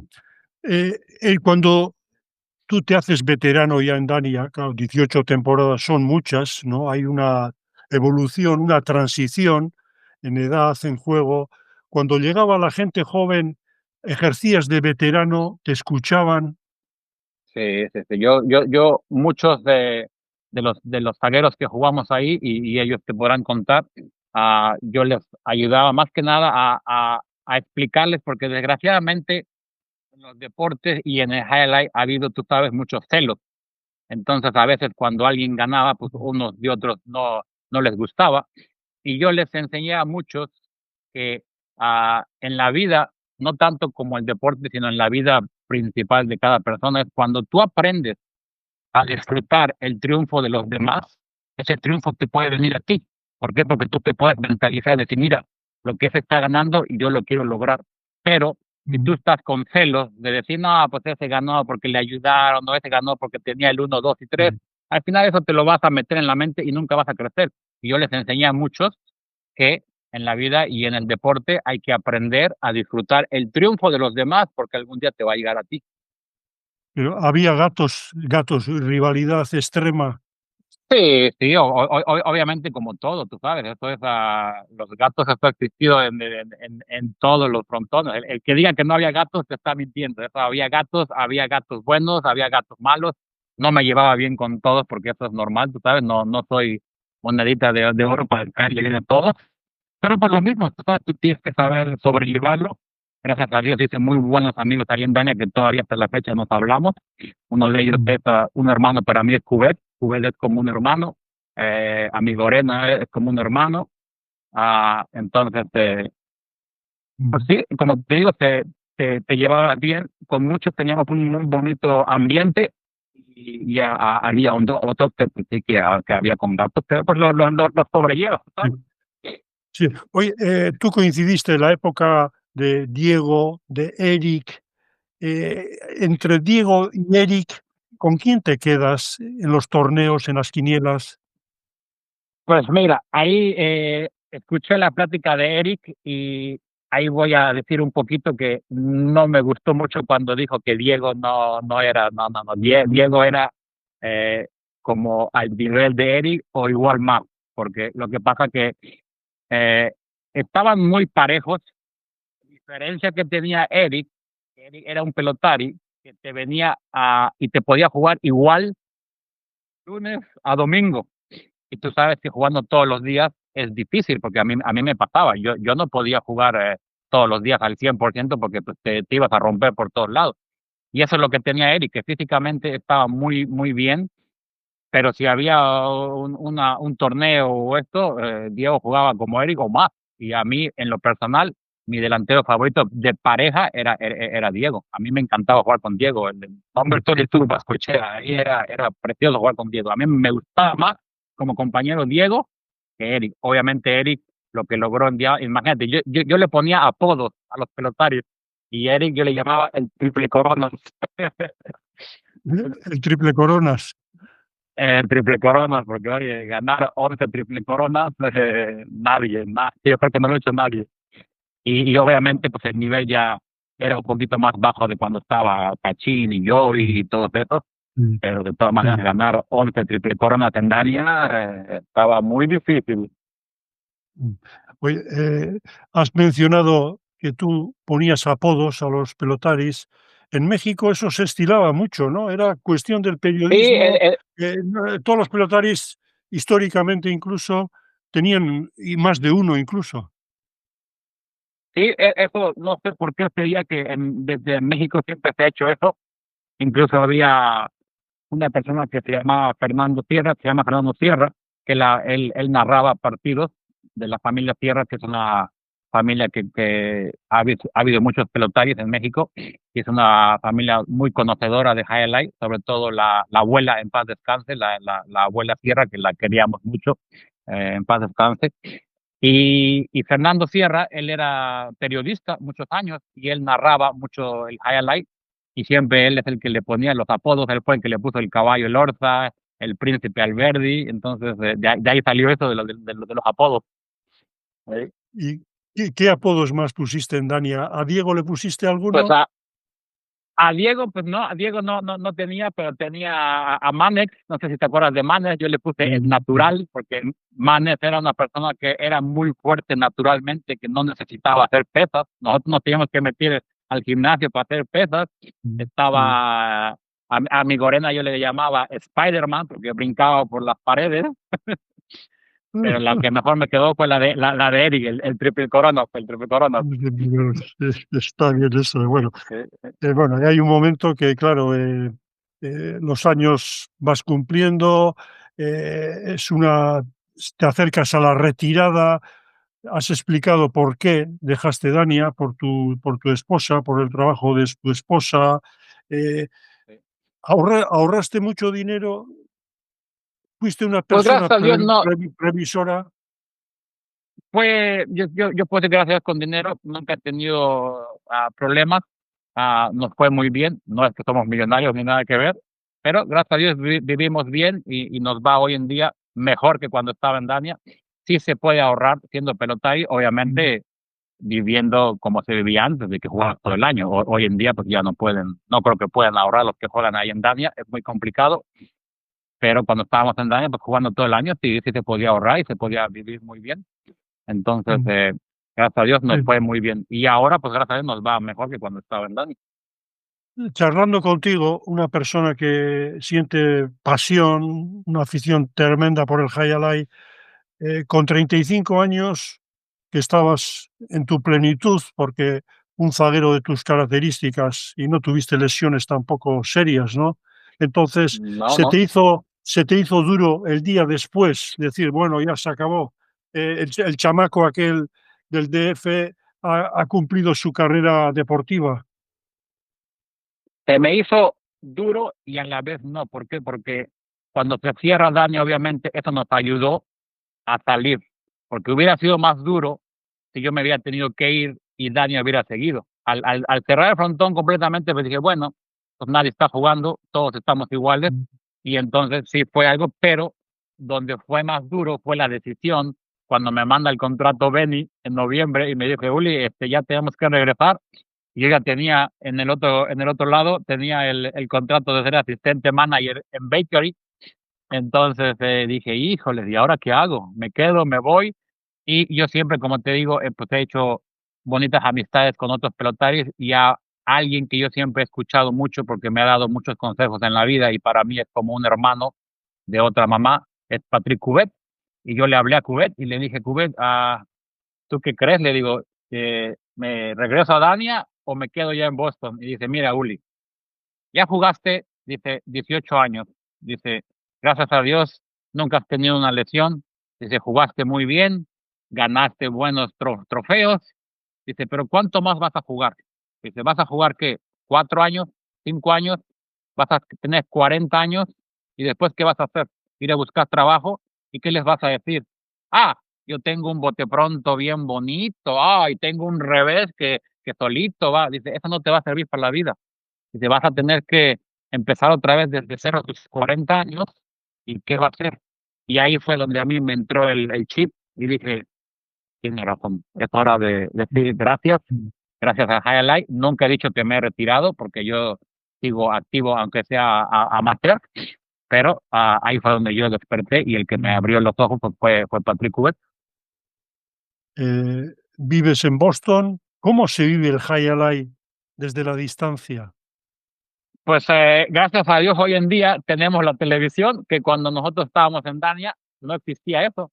Y ahora imagínate, yo llego del trabajo y cuando está Magic City le pongo a YouTube y estoy viendo Highlights. Ahora que está Dania, le pongo a YouTube y está Dania Highlights en las noches. Y vengo los lunes, pongo el teléfono, lo pongo wireless a la televisión y veo el Winter Series. Oye, qué mejor. Oye, Uli, ¿te has visto jugar alguna vez? Ahí fue a donde yo digo, a hoy en día, qué bendición que nos podemos ver jugar. Cuando estábamos en Dania, no se podía hacer eso.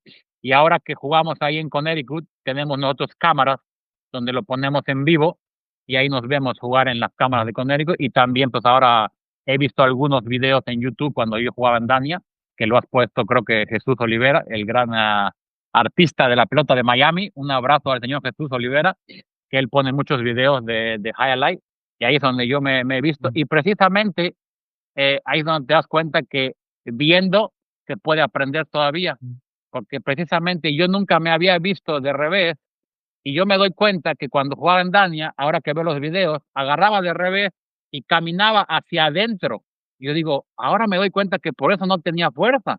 Cuando tú agarras de revés, tienes que caminar hacia afuera y ahí darle el swing. Y yo lo hacía al revés, igual que caminaba para afuera, caminaba para adentro.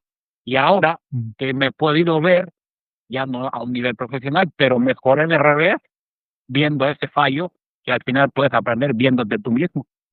Eh, Viajas a Conérica cada semana para ensayar, ¿no? ¿Qué te empuja a no soltar la cesta, a seguir? Pues lo que me empuja es ayudar a la gente. Precisamente eso es lo que a mí siempre me ha movido. Yo soy una persona que me ha gustado ayudar y lo poquito que puede hacer desde acá en el highlight y cómo ayudando a los que juegan ahí. Ahí hay el dueño de ese highlight se llama Matt Dinicio. Imagínate, él fue pelotari, no me acuerdo exactamente en qué año, pero es el único que ha abierto una cancha de highlight con su propio dinero. Él hipotecó su casa, sacó el dinero de la casa para montarse ese frontón y él mismo lo construyó con sus manos, con familiares y con una o dos personas que le ayudaron. Y él hace 15 años hizo ese frontón. Entonces, pues, yo voy para allá y ensayamos. Y ahí también hice una muy bonita amistad con gente que juega ahí. Uno de ellos es el hermano de Laza, de Ricky Laza, que y ahí es donde quiero platicarte eso, de que es muy importante a veces vestirse de blanco aunque estés ensayando y respetar pues, la tradición del pelotari, porque estoy yo viendo un día, después de que ya llevaba como 2 años de jugar, porque el primero que me invitó a mí a jugar a Connecticut fue los hermanos Mendy. Ellos jugaban ahí en Connecticut todos los domingos. Y veo yo el video por el internet y dije, wow, estos son los hermanos Mendy y esa cancha estaba muy bonita. Obviamente 36 metros pequeña. Y le mando un mensaje al zaguero y le digo ahí por Facebook, le digo, Mendy, le digo, te vi ensayando ahí en una cancha, ¿dónde es eso? Hace 10 años atrás, cuando recién llegué yo acá. Y me dice, pues eso es en Connecticut. Dice, te voy a mandar la dirección para ver cómo te queda. Y cuando veo pues, 2 horas de manejo, dije, bueno, pues hay que ir. Ellos iban los domingos, tenían su hora ahí los domingos siempre. Y un domingo voy y empezamos a jugar y obviamente Mendy a mí nunca me había visto jugar. Y lo primero que me dice después de 10 años, me dice, uy, ¿tú de dónde saliste? No fallas una. Y jugábamos unos partidos tremendos ahí con los hermanos Mendy, que los quiero mucho a los dos porque son tremendas personas y son unos ídolos de highlight. Y pues para mí era una ilusión jugar ahí con ellos, aunque sea a nivel amateur. Y pues nos llevábamos muy bien. Y con el tiempo, entonces, yo ya llevaba como dos años de jugar ahí. Ya los Mendy ya se habían mudado para la Florida. Y entonces pues ya empiezo yo a formar un grupo con americanos, con ex profesionales, que hay muchos que juegan muy bien. Entonces un día estoy viendo el video y veo a alguien ensayar los martes en la tarde, en la noche, con pantalón blanco y casco de pelotari y camisa muy bonita y tenía buenas posturas. Y al siguiente día le digo al dueño, Amalio Matt, ¿quién es el muchacho que ensaya ahí en las noches, que va vestido de pelotari y juega muy, muy bonito? Y me dice, no, dice, pues yo creo que será el hermano de Laza. Y le digo, ¿Laza? Le digo, ¿Ricky Laza? Me dice, no, no, no, tu hermano. Yo no lo conocía. Yo ni sabía que Ricky Laza tenía otro hermano. Yo conocía a Laza de Miami y Ricky Laza. Entonces le digo, oye, pues si puedes, dile que si quiere que venga en la mañana, porque yo tanto ir en las mañanas, porque como son 2 horas para ir, más aparte jugar 2 horas, más aparte regresarse 2 horas, pues ya son 6 horas. Entonces digo, dile que a ver si quiere venir con nosotros la próxima semana en la mañana. Y así fue, lo invitó, nos conocimos y ya, hola, ¿cómo está? Yo soy Ulises, mucho gusto, y empezamos a jugar y nos empezamos a acoplar también.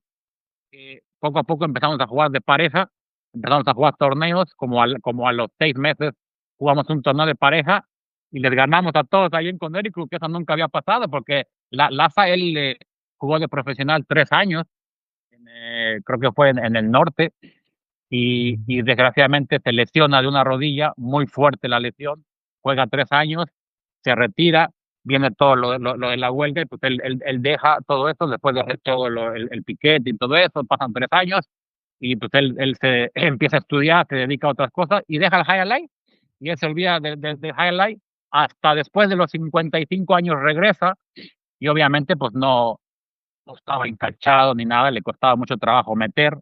Y yo le doy el consejo de que le dije, mira, cuando yo estaba niño, yo aprendí a jugar con la pelota de tenis. Le digo, eso a mí, todos los días, le digo, yo jugaba en el Frontón México, en la pared de rebote a la reja. La reja era el rebote y la pared de ayuda era el frontis.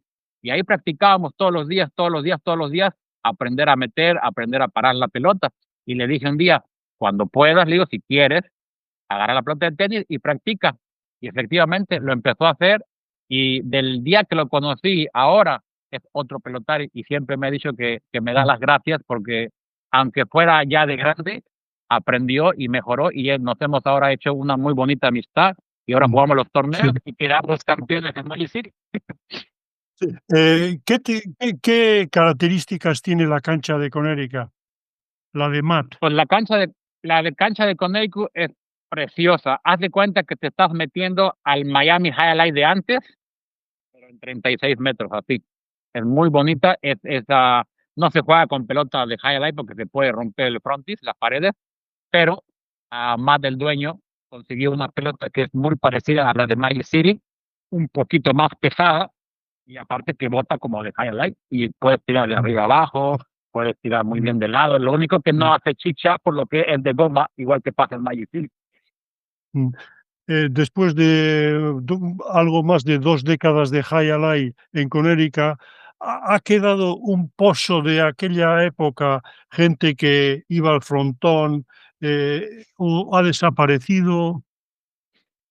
Pues hay muchos, ahí hacemos todos los años, hacemos un día, el Día de los Vascos, tú sabes que se hace la comida, ahí está Aramendi, el gran pelotario Aramendi, él vive ahí en Connecticut y hacemos ahí con Laza, vienen otros ex pelotarios, hay mucha comunidad del País Vasco ahí en Connecticut. Yo me quedo impresionado cuando hacemos esos días, el frontón está lleno. Ahí yo tengo videos en mi página donde el frontón igual hay entre 50 y 100 personas en la comunidad del Día de los Vascos. Es una comunidad que hay bastante gente todavía que viven ahí en Connecticut. Sí. Eh, el verano pasado, tú y Emilio Lasa formáis pareja, os presentáis en Magic City, en Miami, y os lleváis el torneo. Ulises vuelve El por sus torneo, sí. fueros.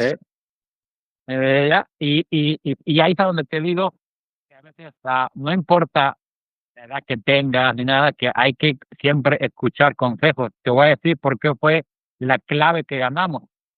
El año anterior, yo fui con Matt, el dueño, en el primer partido, nos eliminaron 6-5, una pareja de Tampa. Dije, bueno, pues ni modo, ya el siguiente año veremos.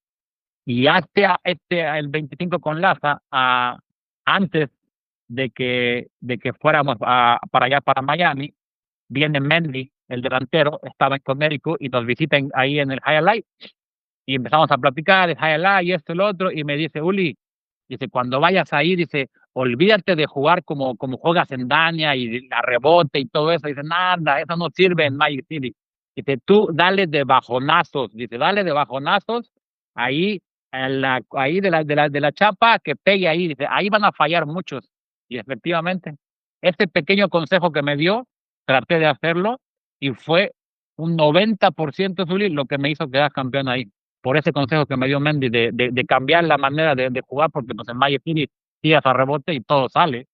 Y tratas de llegar atrás a Chicha y todo sale, eso no sirve. Y ahí Mendy fue el que me cambió la manera de ver el cómo jugar en Magic City. Porque obviamente con un día de práctica, cuando vamos, practicas ahí 40 minutos y al siguiente día tienes que jugar el torneo. Es muy difícil acoplarte a una cancha nueva. Pero ese pequeño consejito que me dio Mendy, un 90%, se lo doy las gracias y se lo dije después. Digo, Mendy, gracias a este consejo pudimos quedar campeones. ¿Ya? Sentiste una gran satisfacción.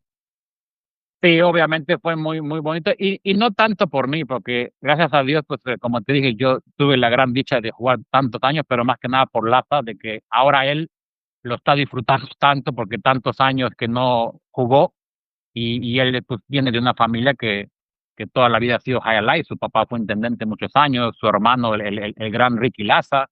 Entonces, para mí, pues fue un gran orgullo poderlo ganar con él. Y ella había ganado 2 años antes, y aparte venía de operarse del hombro, imagínate, 6 meses o 7 meses antes, se había operado el hombro y pudo regresar a jugar. ¿Sí? Eh, sigues, como has dicho, la actualidad del highlight donde quiera que se juega. Los Sí. partidos del Winter de Guernica, estamos viviendo, si ya lo veo, highlight, estamos viviendo Dania Highlight. una época de revival aquí en el País Vasco, ¿no?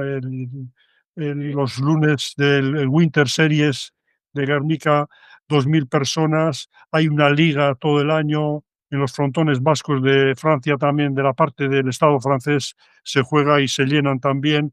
Eh, ¿qué sientes cuando ves todo eso?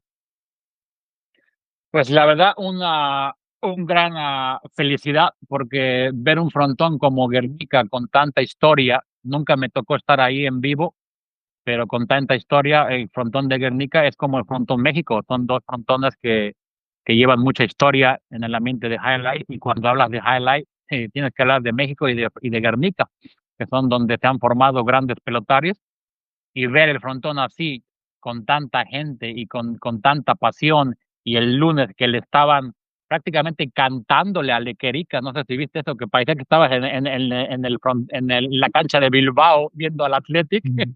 Eso fue impresionante. Yo hasta me dieron hasta se me puso la piel chinita de cuando le estaban gritando a Lequerica. ¡Oh! Oye, Es algo Oli, impresionante. ¿qué te parece eso del VAR?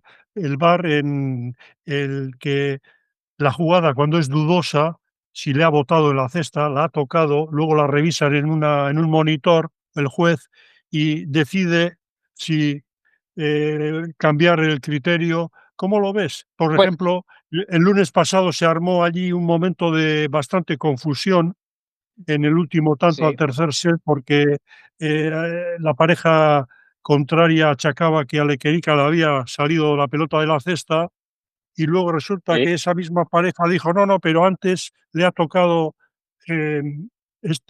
Urresti le ha tocado la pared izquierda", y ahí se armó una. Pues es bueno para el deporte, como pasa en el fútbol ahora, que ahora pueden ir los jueces, los árbitros a chequear. Es bueno porque obviamente en el deporte, pues, tienes que, evolucionar lo malo que quita la emoción, porque ahí, pues, cuando Lequerica metió el derechazo que le agarró Urresti y le echó para arriba, ya el partido se había acabado, y Lequerica y Alex no pudieron celebrar un momento tan bonito. Se quedaron ahí todos así los 4, y al final quitó la emoción, y cuando se ve la repetición, que yo poquito pude ver desde la tele, yo creo que Urresti no la tocó y Lequerica sí le botó bastante. Para mí sí fue mala. Yo creo que al final merecía López pasar este partido, pero también vamos a donde está el público. El público estaba con Lequerica, que es su casa de Lequerica, lo sabemos, y ahí lo estaban apoyando. Imagínate lo que se había formado si le dan en contra a Lequerica. Entonces, al final, oye, la casa pesa, y yo creo que tenía que ganar López ese partido, y Olave dijo ahí, no, que Urresti entró mal y falló. No, no, no, no, no. Urresti no se supieron, que no lo explicó bien. Urresti se le rompió la cesta en el 4-1 cuando que le tiró el dos paredes. La cesta que sacó le enganchaba, y el pobre Urresti se descontroló completamente desde que echó una cortada a la chapa, echó un costado a la chapa y echó un revés para arriba. La cesta le enganchó y ahí fue donde falló. Pero Hay, Urresti había jugado muy bien ese partido. falta de veteranía, porque cuando te enganchas tienes que intentar corregir Ya, el tiro, por así decir, ¿eh? ¿Te echas de menos, la figura del coach, de ese entrenador, esa persona que está asesorando? ¿Cómo ves tú el nivel de juego en la actualidad desde tu punto de vista como pelotari observador? pues, yo en lo que veo, obviamente todos lo sabemos, no es, un secreto que sí, antes había, como dijo Lave, Chiquito de Bolívar y Samuel Inclán, pero lo que yo admiro hoy en día es los pelotaris que tenemos ahora viendo, como en Dania, físicamente están cuchillos, número uno, que antes no veías eso, número uno. Número dos, pelotaris que tienes en Dania, hay 4 o 5 que tranquilamente podrían jugar el Winter Series.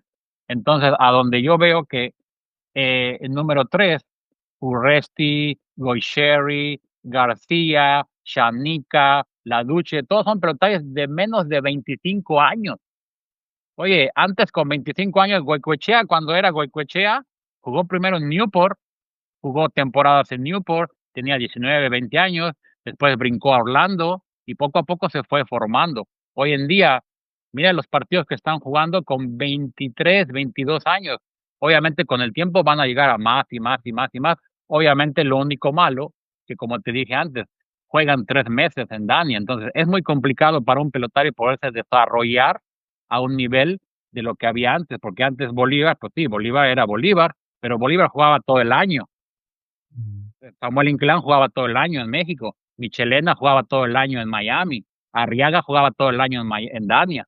Entonces, el estar tú activo todos los días te hace el llegar a esos niveles. Si estos muchachos Mm. que ahora están jugando el poquito tiempo que juegan, si tú les pones todo el año, verías el nivel que agarrarían, porque imagínate esos llenos en el Winter Series. Yo lo que haría, que ojalá y Goicoechea me escuche esto, que yo creo que ayudaría al deporte, sobre todo al Winter Series que está pegando tanto. Hoy en día el Winter Series se supone que es el torneo más importante, ¿verdad? Entonces, Mm. están escogiendo pelotaris aquí y allá. Ya vimos 2 años a Arid, que es el número uno hoy en día, adelante, con el zaguero que tiene Ibar Lucea, ¿verdad? Ya lo vimos 2 años. ¿Por qué no hacemos un torneo clasificatorio como hacían antes en la NAF? Porque en la NAF, que era el torneo más importante en Estados Unidos, donde se daban $150,000 a repartir, una pareja de cada frontón, la mejor supuestamente en ese entonces, iba a representar el frontón, y 2 o 3 parejas de cada frontón se iban a una calificación, es donde entraban los que iban a jugar el torneo. Yo creo que en el Winter Series es lo que estaría bien. Hay tantos pelotarios alrededor de Francia. En Dania tienes a Shanika, a García, a Libois, atrás tienes a Oyanara, ahora va a entrar a Time, que eso va a estar muy bien. A Time para mí es uno de los pelotarios que más se puede decir que tiene el futuro para ser uno de los mejores del mundo. Pero, ¿qué pasa? Si tú no los fogueas, por eso es donde digo que me gustaría que hicieran una calificación antes de llegar al Winter Series, donde se jugaran todos esos un torneo y entraran, por decir, las mejores que han entrado a ese torneo, los que queden entre, no sé, si son 10 parejas, a la del 1 a la 6, ok, Mm. esos van y ya escoges al que quede campeón de este año. Por ejemplo, si queda Lequerica campeón con Alex, pues ellos van y entran, o si queda Gorka y Johan, pues ellos van directos, pero el siguiente año hay que ir a calificar. Mm. Creo yo Según que nos, eso sería muy bueno. según nos contó Stu Neyman de Magic City, bueno, ahora va a ser el High Jam o el High Alai Miami, se va a enfocar hacia el premio, ¿no? El pelotari que gane en función del premio. O sea, lo tienes que currar, te lo tienes que trabajar. ¿Cómo ves eso en contra de que, bueno, ganes o pierdas, vas a cobrar igual? ¿Eres partidario de, como en otros deportes, premiar con un premio suculento al que gana, al segundo, al tercero? Pues yo creo que sí sería muy bueno. ¿Me estás escuchando? Porque creo que ¿se escucha? ¿Sí escucha? Sí, te escucho, Okey, sí, okey. sí. Yo creo que sí sería muy bueno, pero al final, tú sabes, los premios, eso, pues, te dan las ganas de querer ser, de querer ganar los torneos. No sé exactamente cómo sea lo de los pagos. Dicen que algunos les pagan por partido, pero pues sí sería obviamente una gran, pues lo que es ganar un premio después de un torneo, eso te da más aliciente, tú sabes, para seguir mejorando. Así sería Mm. algo muy bueno. Se ve que eres una persona positiva. ¿Qué es lo más positivo que ves en el highlight actual? Pues lo más positivo, obviamente, es lo que está pasando con la televisión, que eso es algo que no había antes, y hoy en día con lo que están haciendo con la nueva empresa de ponerlo en la tele, eso, por eso está el frontón como está, porque una vez que tú tienes el poder de ponerlo en la televisión, eso va a ir para arriba, yo creo. Y eso pues sería, yo creo que lo más positivo, la fuerza de estar con la televisión juntos, y ojalá y en el futuro se pudieran juntar las empresas, porque eso sería la clave, que desgraciadamente antes no se han juntado, y sería muy bonito que se juntaran, porque al final pues tendrías mejor producto para darle a la gente que hace esos llenos. ¿Qué crees que habría que corregir? Esa parte ya más, negativa. Pues lo que digo, que eso desgraciadamente todos sabemos que con el tiempo las empresas nunca se han estado juntas. Cuando estaba Totorica, que tenía una gran empresa, estaba separado con la empresa de Jayalibe. cuando Dani estaba todo el año, estaba separado de Miami. Entonces, es como el fútbol. En España, ¿por qué hacen tanto dinero?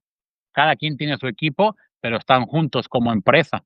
Entonces, al final es una empresa que van para un lugar todos, y eso es lo que el highlight yo creo que siempre ha faltado, que Mm. no están unidos, siempre jalan unos por un lado, otros por otro lado, y gracias a Dios todavía sigue el highlight. Pero el día que ellos se junten en una mesa, los empresarios, y digan, vamos a juntarnos, vamos aunque sea un año a probar si podemos jalar juntos todos, porque al final, pues lo que queremos es ver el highlight. Algunos sean ganando dinero, otros sean jugando, pero al final es un deporte que todos amamos, en México, en España, en Francia, en el País Vasco, en donde sea, que al final sería algo bueno que las empresas se unieran, y más que ahora tienen el poder con la televisión, que eso es algo tan importante que antes no había. Yo creo que si se unieran y se sentaran en una mesa y vamos a ver qué podemos hacer para jalar todos para una misma línea, eso sería lo mejor para Highlight. ¿Qué habría que hacer para que un chamaco de 14 años vuelva a enamorarse del frontón como te pasó a ti? ¿Qué había que hacer? Pues, enseñarle nomás, meterlo a la cancha, ponerle la cesta en la mano y enseñarle a tirar, que el día que pase eso a una persona nueva, se va a enamorar, porque todavía yo no conozco una persona que se ponga la cesta un día por primera vez y diga: "Ah, esto no me gusta". No he conocido todavía uno. Lo único que hay que hacer es ponerle la cesta y en la cancha y verás. Sí. La vez pasada un amigo me decía: "Oye, a todos preguntas, si volvieras a nacer, si volverías a ser pelotari, y todos dicen que sí". Incluso algunos, después de haber pasado por muchas dificultades, situaciones muy complicadas, ¿no? Huelgas, eso, pues, te retiras del Jai Alai, no tienes una formación, te tienes que buscar la vida. ¿Qué tiene el Jai Alai para que aún así digas: "Coño, si volviera a nacer, volvería a dedicarme a lo mismo"? Pues es que, como te digo, es un deporte que es muy bonito, es distinto, no es como cualquier deporte de como el soccer, que dices: "Ah, pues le voy a pegar al balón y ya juego soccer". El highlight para mí es como ser un artista, como ser un bailarín, tú sabes, que hay que estar en la cancha, hay que saber cómo moverte, es un deporte muy completo, tienes que tener vista, tienes que tener fuerza en el brazo, tienes que tener fuerza en las piernas, tienes que tener fuerza en la muñeca y sobre todo aquí. El highlight es muy mental. El que no está preparado mentalmente es difícil que sea profesional. Puedes llegar, pero lo importante es mantenerse. Eso es lo que es muy difícil, mantenerse y sobre todo a un nivel de arriba. Pero yo creo que eso es lo que tiene Highlight, que el Highlight te enamora, tanto jugarlo como verlo, por lo bonito que es. Y fíjate cómo es de, yo siempre lo he dicho, y esto nadie lo ha dicho, y por primera vez lo vas a escuchar aquí, creo yo. ¿Cuántos pelotaris hay que se empezó el Highlight? ¿Y cuándo has visto que digas, mira, ese juega igualito que este? Todos tienen diferentes posturas. Y esa es la pregunta que te hago yo a ti. ¿Por qué? Y es una misma cesta, todos tenemos 2 brazos, 2 piernas y todos tiramos diferente. ¿Por qué? Es una buena pregunta. Esa te la voy a dejar de tarea. Ah, Cuando vayamos a Dania en febrero para el torneo, me la vas a responder. sí.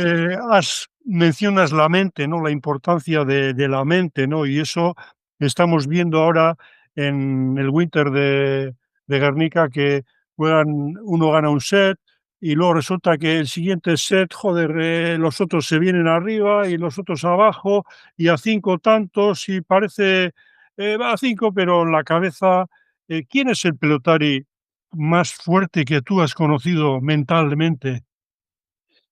Pues ha habido muchos, uno de ellos, como te dije, Coudet, eso mentalmente era, una máquina que ese nunca se ponía nervioso en la cancha, nunca estaba triste porque no había quedado, porque había ganado, porque se había ido fresco. Había muchos que yo veía, no voy a mencionar nombres porque eso ya cada quien sabe, pero había muchos que no ganaban y ya estaban en la parte de atrás todos sentados ahí, todos tristes porque no habían ganado 2 quinielas. Entonces, al final, pues, para mí, de los mentalmente que yo vi más fuertes ahí en Dania, era Coudet. Yo nunca le vi triste, yo nunca le vi porque él sabía que, imagínate esta anécdota que la voy a contar porque eso sí, no cualquiera lo ha hecho para que te des cuenta de la mentalidad, lo fuerte y lo importante que hay que estar mentalmente. Él jugaba en esa época, se iba 4 meses a jugar a España, al País Vasco, partidos. Y cuando regresaba, ya estaba la temporada, empezaba 4 meses, jugábamos 8 meses, ¿verdad? Y la temporada, eran 8 meses de invierno y 4 meses la de verano. Pues él se iba empezando la de invierno y regresaba ya cuando la temporada estaba 4 meses empezada, imagínate. Y llegamos ahí, ya sabes que pues siempre chequeas las quinielas, y yo venía con él ahí y me dice, empieza a chequear la quiniela, porque tú sabes que ahí la que contaba era la de campeonatos, la quiniela buena, la quiniela 12, la de los zagueros y delanteros. Y me dice, empieza a chequear los números, el que iba en primero tenía 20 ganadas y Cubet cero, imagínate, ya con 4 meses. Y me dice Cubet, la voy a ganar. Y yo le digo, Cubet, ¿qué acabas? ¿Cómo la vas a ganar si te llevan 20 quinielas? Me dijo, ya verás. Oye, la ganó en esa temporada. Después de 4 meses haber empezado, y lo que dijo, lo hizo. Eso yo no lo he visto a nadie. Decir eso y hacerlo, yo me di cuenta que ahí había que estar preparado mentalmente y confiar en ti mismo. Decir, Mm. yo voy a hacerlo, yo puedo, y lo hizo.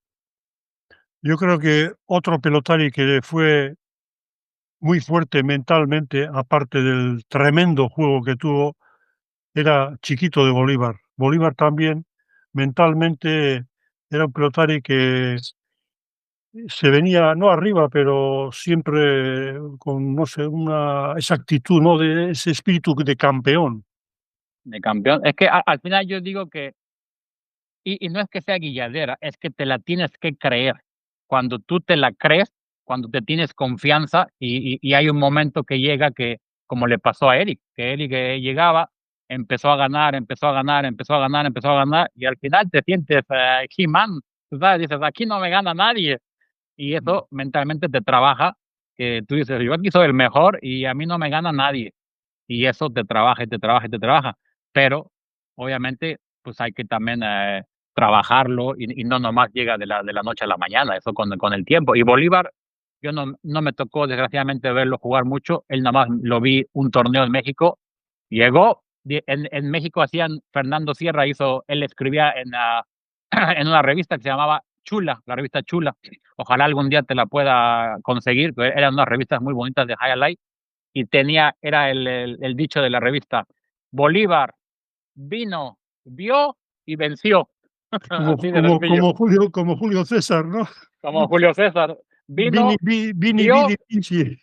y ya, así fue lo que hizo Bolívar en México.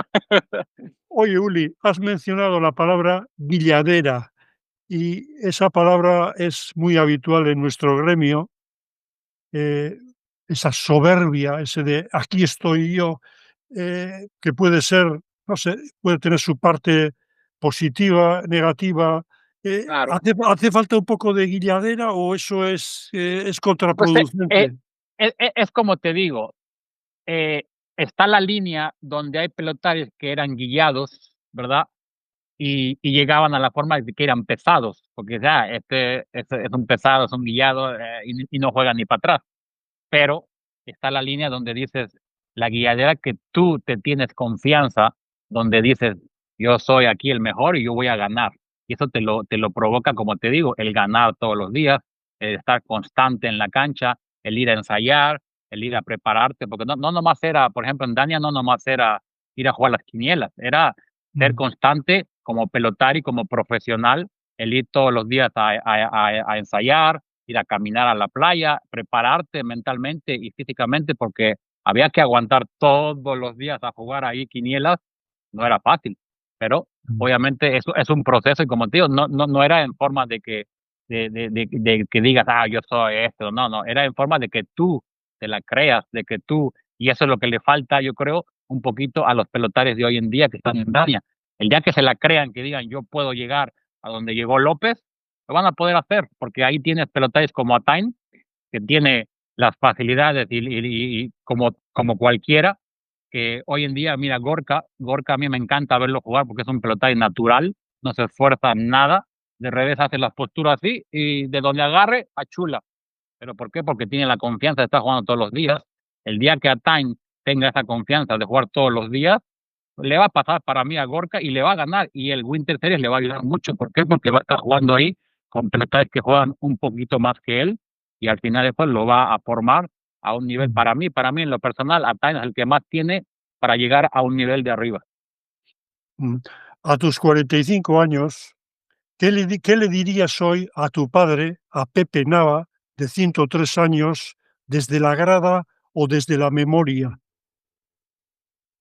Pues lo único que le diría es gracias, tú sabes, por todo lo que me enseñó, por todo lo que vivimos, gracias a él estoy aquí, gracias a todo lo que nos inculcó. Él siempre me inculcó portarme bien.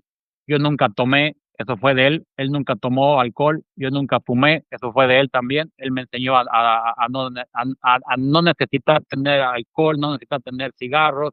Nunca fumé en mi vida, nunca tomé en mi vida. Y todo eso se lo debo a él porque yo eso lo viví en mi casa el poco tiempo que estuve, porque pues obviamente me fui a los de 17, pero todos los aprendizajes que tuve a él y a mi mamá también. ¿Le visitas a menudo? No, no puedes, ¿no? Eso es el gran error que siempre he hecho, que no he viajado mucho a México y te acuerdas que le preguntaste a Olave qué te ha quitado el highlight y podía decir que eso es lo que me ha quitado el highlight, no estar el tiempo que debí de haber estado con mis papás Mm, por estar acá en Estados Unidos y bueno, pues eso me lo llevaré toda mi vida. mm, Pero sí, eso es lo que yo puedo decir que eso es lo único que sí me ha dolido, que no he podido estar sí. en momentos importantes con mis papás. Mm. Si volvieras a ser aquel chico, ¿volverías a hacer el mismo camino o modificarías algo? Se me fue el Sí, micrófono. ¿Me escuchas? sí, sí, te oigo, sí. Ok. Si volvieras a ser aquel chico pelotas del DF, ¿harías el mismo camino? Dices que, bueno, visitarle más a tu papá, alguna cosa que O- cambiarías. obviamente seguiría haciendo lo mismo de pelotari, pero sí cambiaría eso de tratar de viajar un poquito más a México a ver a la familia. Mm. ¿Qué es el highlight para ti en una sola frase, Uli? Una sola frase. El highlight en una frase. Espectáculo. Espectáculo. ¿Te imaginas un día dejando definitivamente la cesta o eso nunca va a pasar del todo? Bueno, yo creo que no va a pasar porque aunque no la juegue, voy a estar pegado viendo los videos y lo que se ve, y más ahora que van a empezar en Miami Highlight. Obviamente estoy con muchas ganas de verlos ahí y aunque yo no juegue, yo siempre los seguiré. A los pocos que pueda les daré consejos. Uno de ellos es el nuevo campeón Unda, que es un nuevo amigo que me hice ahí y me dio mucho gusto cuando ganó porque hablábamos mucho y le di muchos consejos y mira, campeón de Magic City Gran Hunda. Así que desde aquí, siempre, aunque no juegue, voy a ver highlight a donde se pueda ver. Sí, hunda, qué derecha, Uli, qué swing, swing de pitcher, ¿eh? Sí, yo le dije que se prepare porque le dije, yo he visto muchos highlight Hunda y a muchos pelotaris y le dije, y tú tienes algo especial que no lo tienen cualquiera, es esa derecha y esa muñeca. Digo, el día que aprendas a controlar esa super energía que tienes y la bajes un poquito de manera que aprendas a estar en la cancha y a escuchar a tu compañero, vas a dar un brinco ahí que ni tú te vas a dar cuenta. Y sí escucha, yo creo que a él en Miami le va a ir muy bien, porque cuando vengan a una cancha donde son paredes de veras, Hunda todavía va a jugar mejor todavía. Mm. Si yo tuviera que darle un consejo a Hunda o a un chaval de esos que juega en Dania y que tiene potencial para subir, le daría un consejo, Uli. ¿Sabes cuál? ¿Cuál?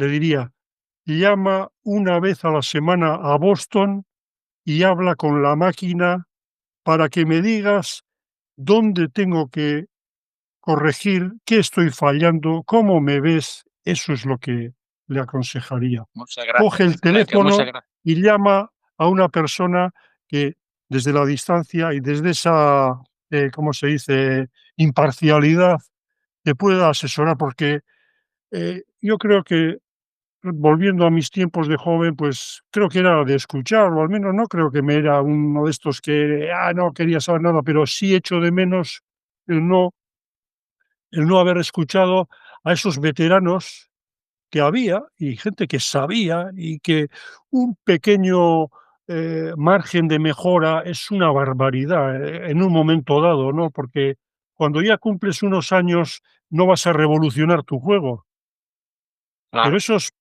pequeños porcentajes marcan la diferencia. Por eso, sí, antes has nombrado Gorka Atain, o incluso, pues, otros chavales que están allí, dices: "Coño, pues si hay un margen de mejora, y ese pequeño margen haría que la diferencia entre ser un buen pelotari o un campeón". sí, ¿Estás de exactamente. acuerdo? Estoy completamente de acuerdo contigo. El escuchar a la gente que ya ha pasado por ahí, al final te sirve, porque por eso dice el dicho, y dice muy bien en México: "El que no oye consejos no llega a viejo". Y eso, a los pelotarios de hoy en día, eso les ayuda mucho, porque, pues, muchos ya pasamos por ahí, esa etapa, ya sabes lo que hay que hacer, cómo comportarse para poder mejorar. Y eso es lo que siempre a los de ahora, pues, no los he tratado mucho a muchos de Dania, algunos no los conozco, pero sí sé que escuchando consejos y sobre todo el que quiera escuchar consejos, porque a veces tú sabes que no cualquiera va a escuchar consejos, y eso fue lo que me cayó muy bien de Unda, que yo hablé con él varias veces y me escuchaba. No digo que ganó por lo que yo le dije, nada que ver, pero, al final el que escucha consejos puede mejorar, porque yo lo hice cuando Mm. era joven. Yo escuchaba consejos de los veteranos en Dania y aprendí mucho de ellos. Y al final, pues, es lo que te lleva a ser mejor como persona y aparte ser un mejor deportista. Ulises, ¿has estado a gusto en esta charla? Encantado de la vida, como en casa. Igualmente, es un placer haberte tenido en Chic Chac, escuchar Y una voz autorizada como la tuya. gracias. Tengo un favor que pedirte, si es que se puede. En febrero viene el gran torneo en Dania, el 18, 19 y 20. Y tengo pensado estar ahí presente para verle a López, que López ha sido un gran pelotari que ha dado el highlight. Yo le puedo llamar, como dicen ahora, The GOAT López. Y tengo algo que me gustaría que lo firmaras. Así que si es Ah, presente, que tú estés por ahí, me encantaría que lo firmaras, por favor. pues eso está hecho. Y voy a añadir una cosa más. Estoy pensando ya en sacar una segunda parte de ese libro, y dentro de los pelotaris mexicanos voy a incluir a Ulises, a la máquina también. Wow, eso es un verdadero orgullo si eso pasa. Un fuerte abrazo, Uli, y Igualmente, nos vemos. Zulaika, un abrazo.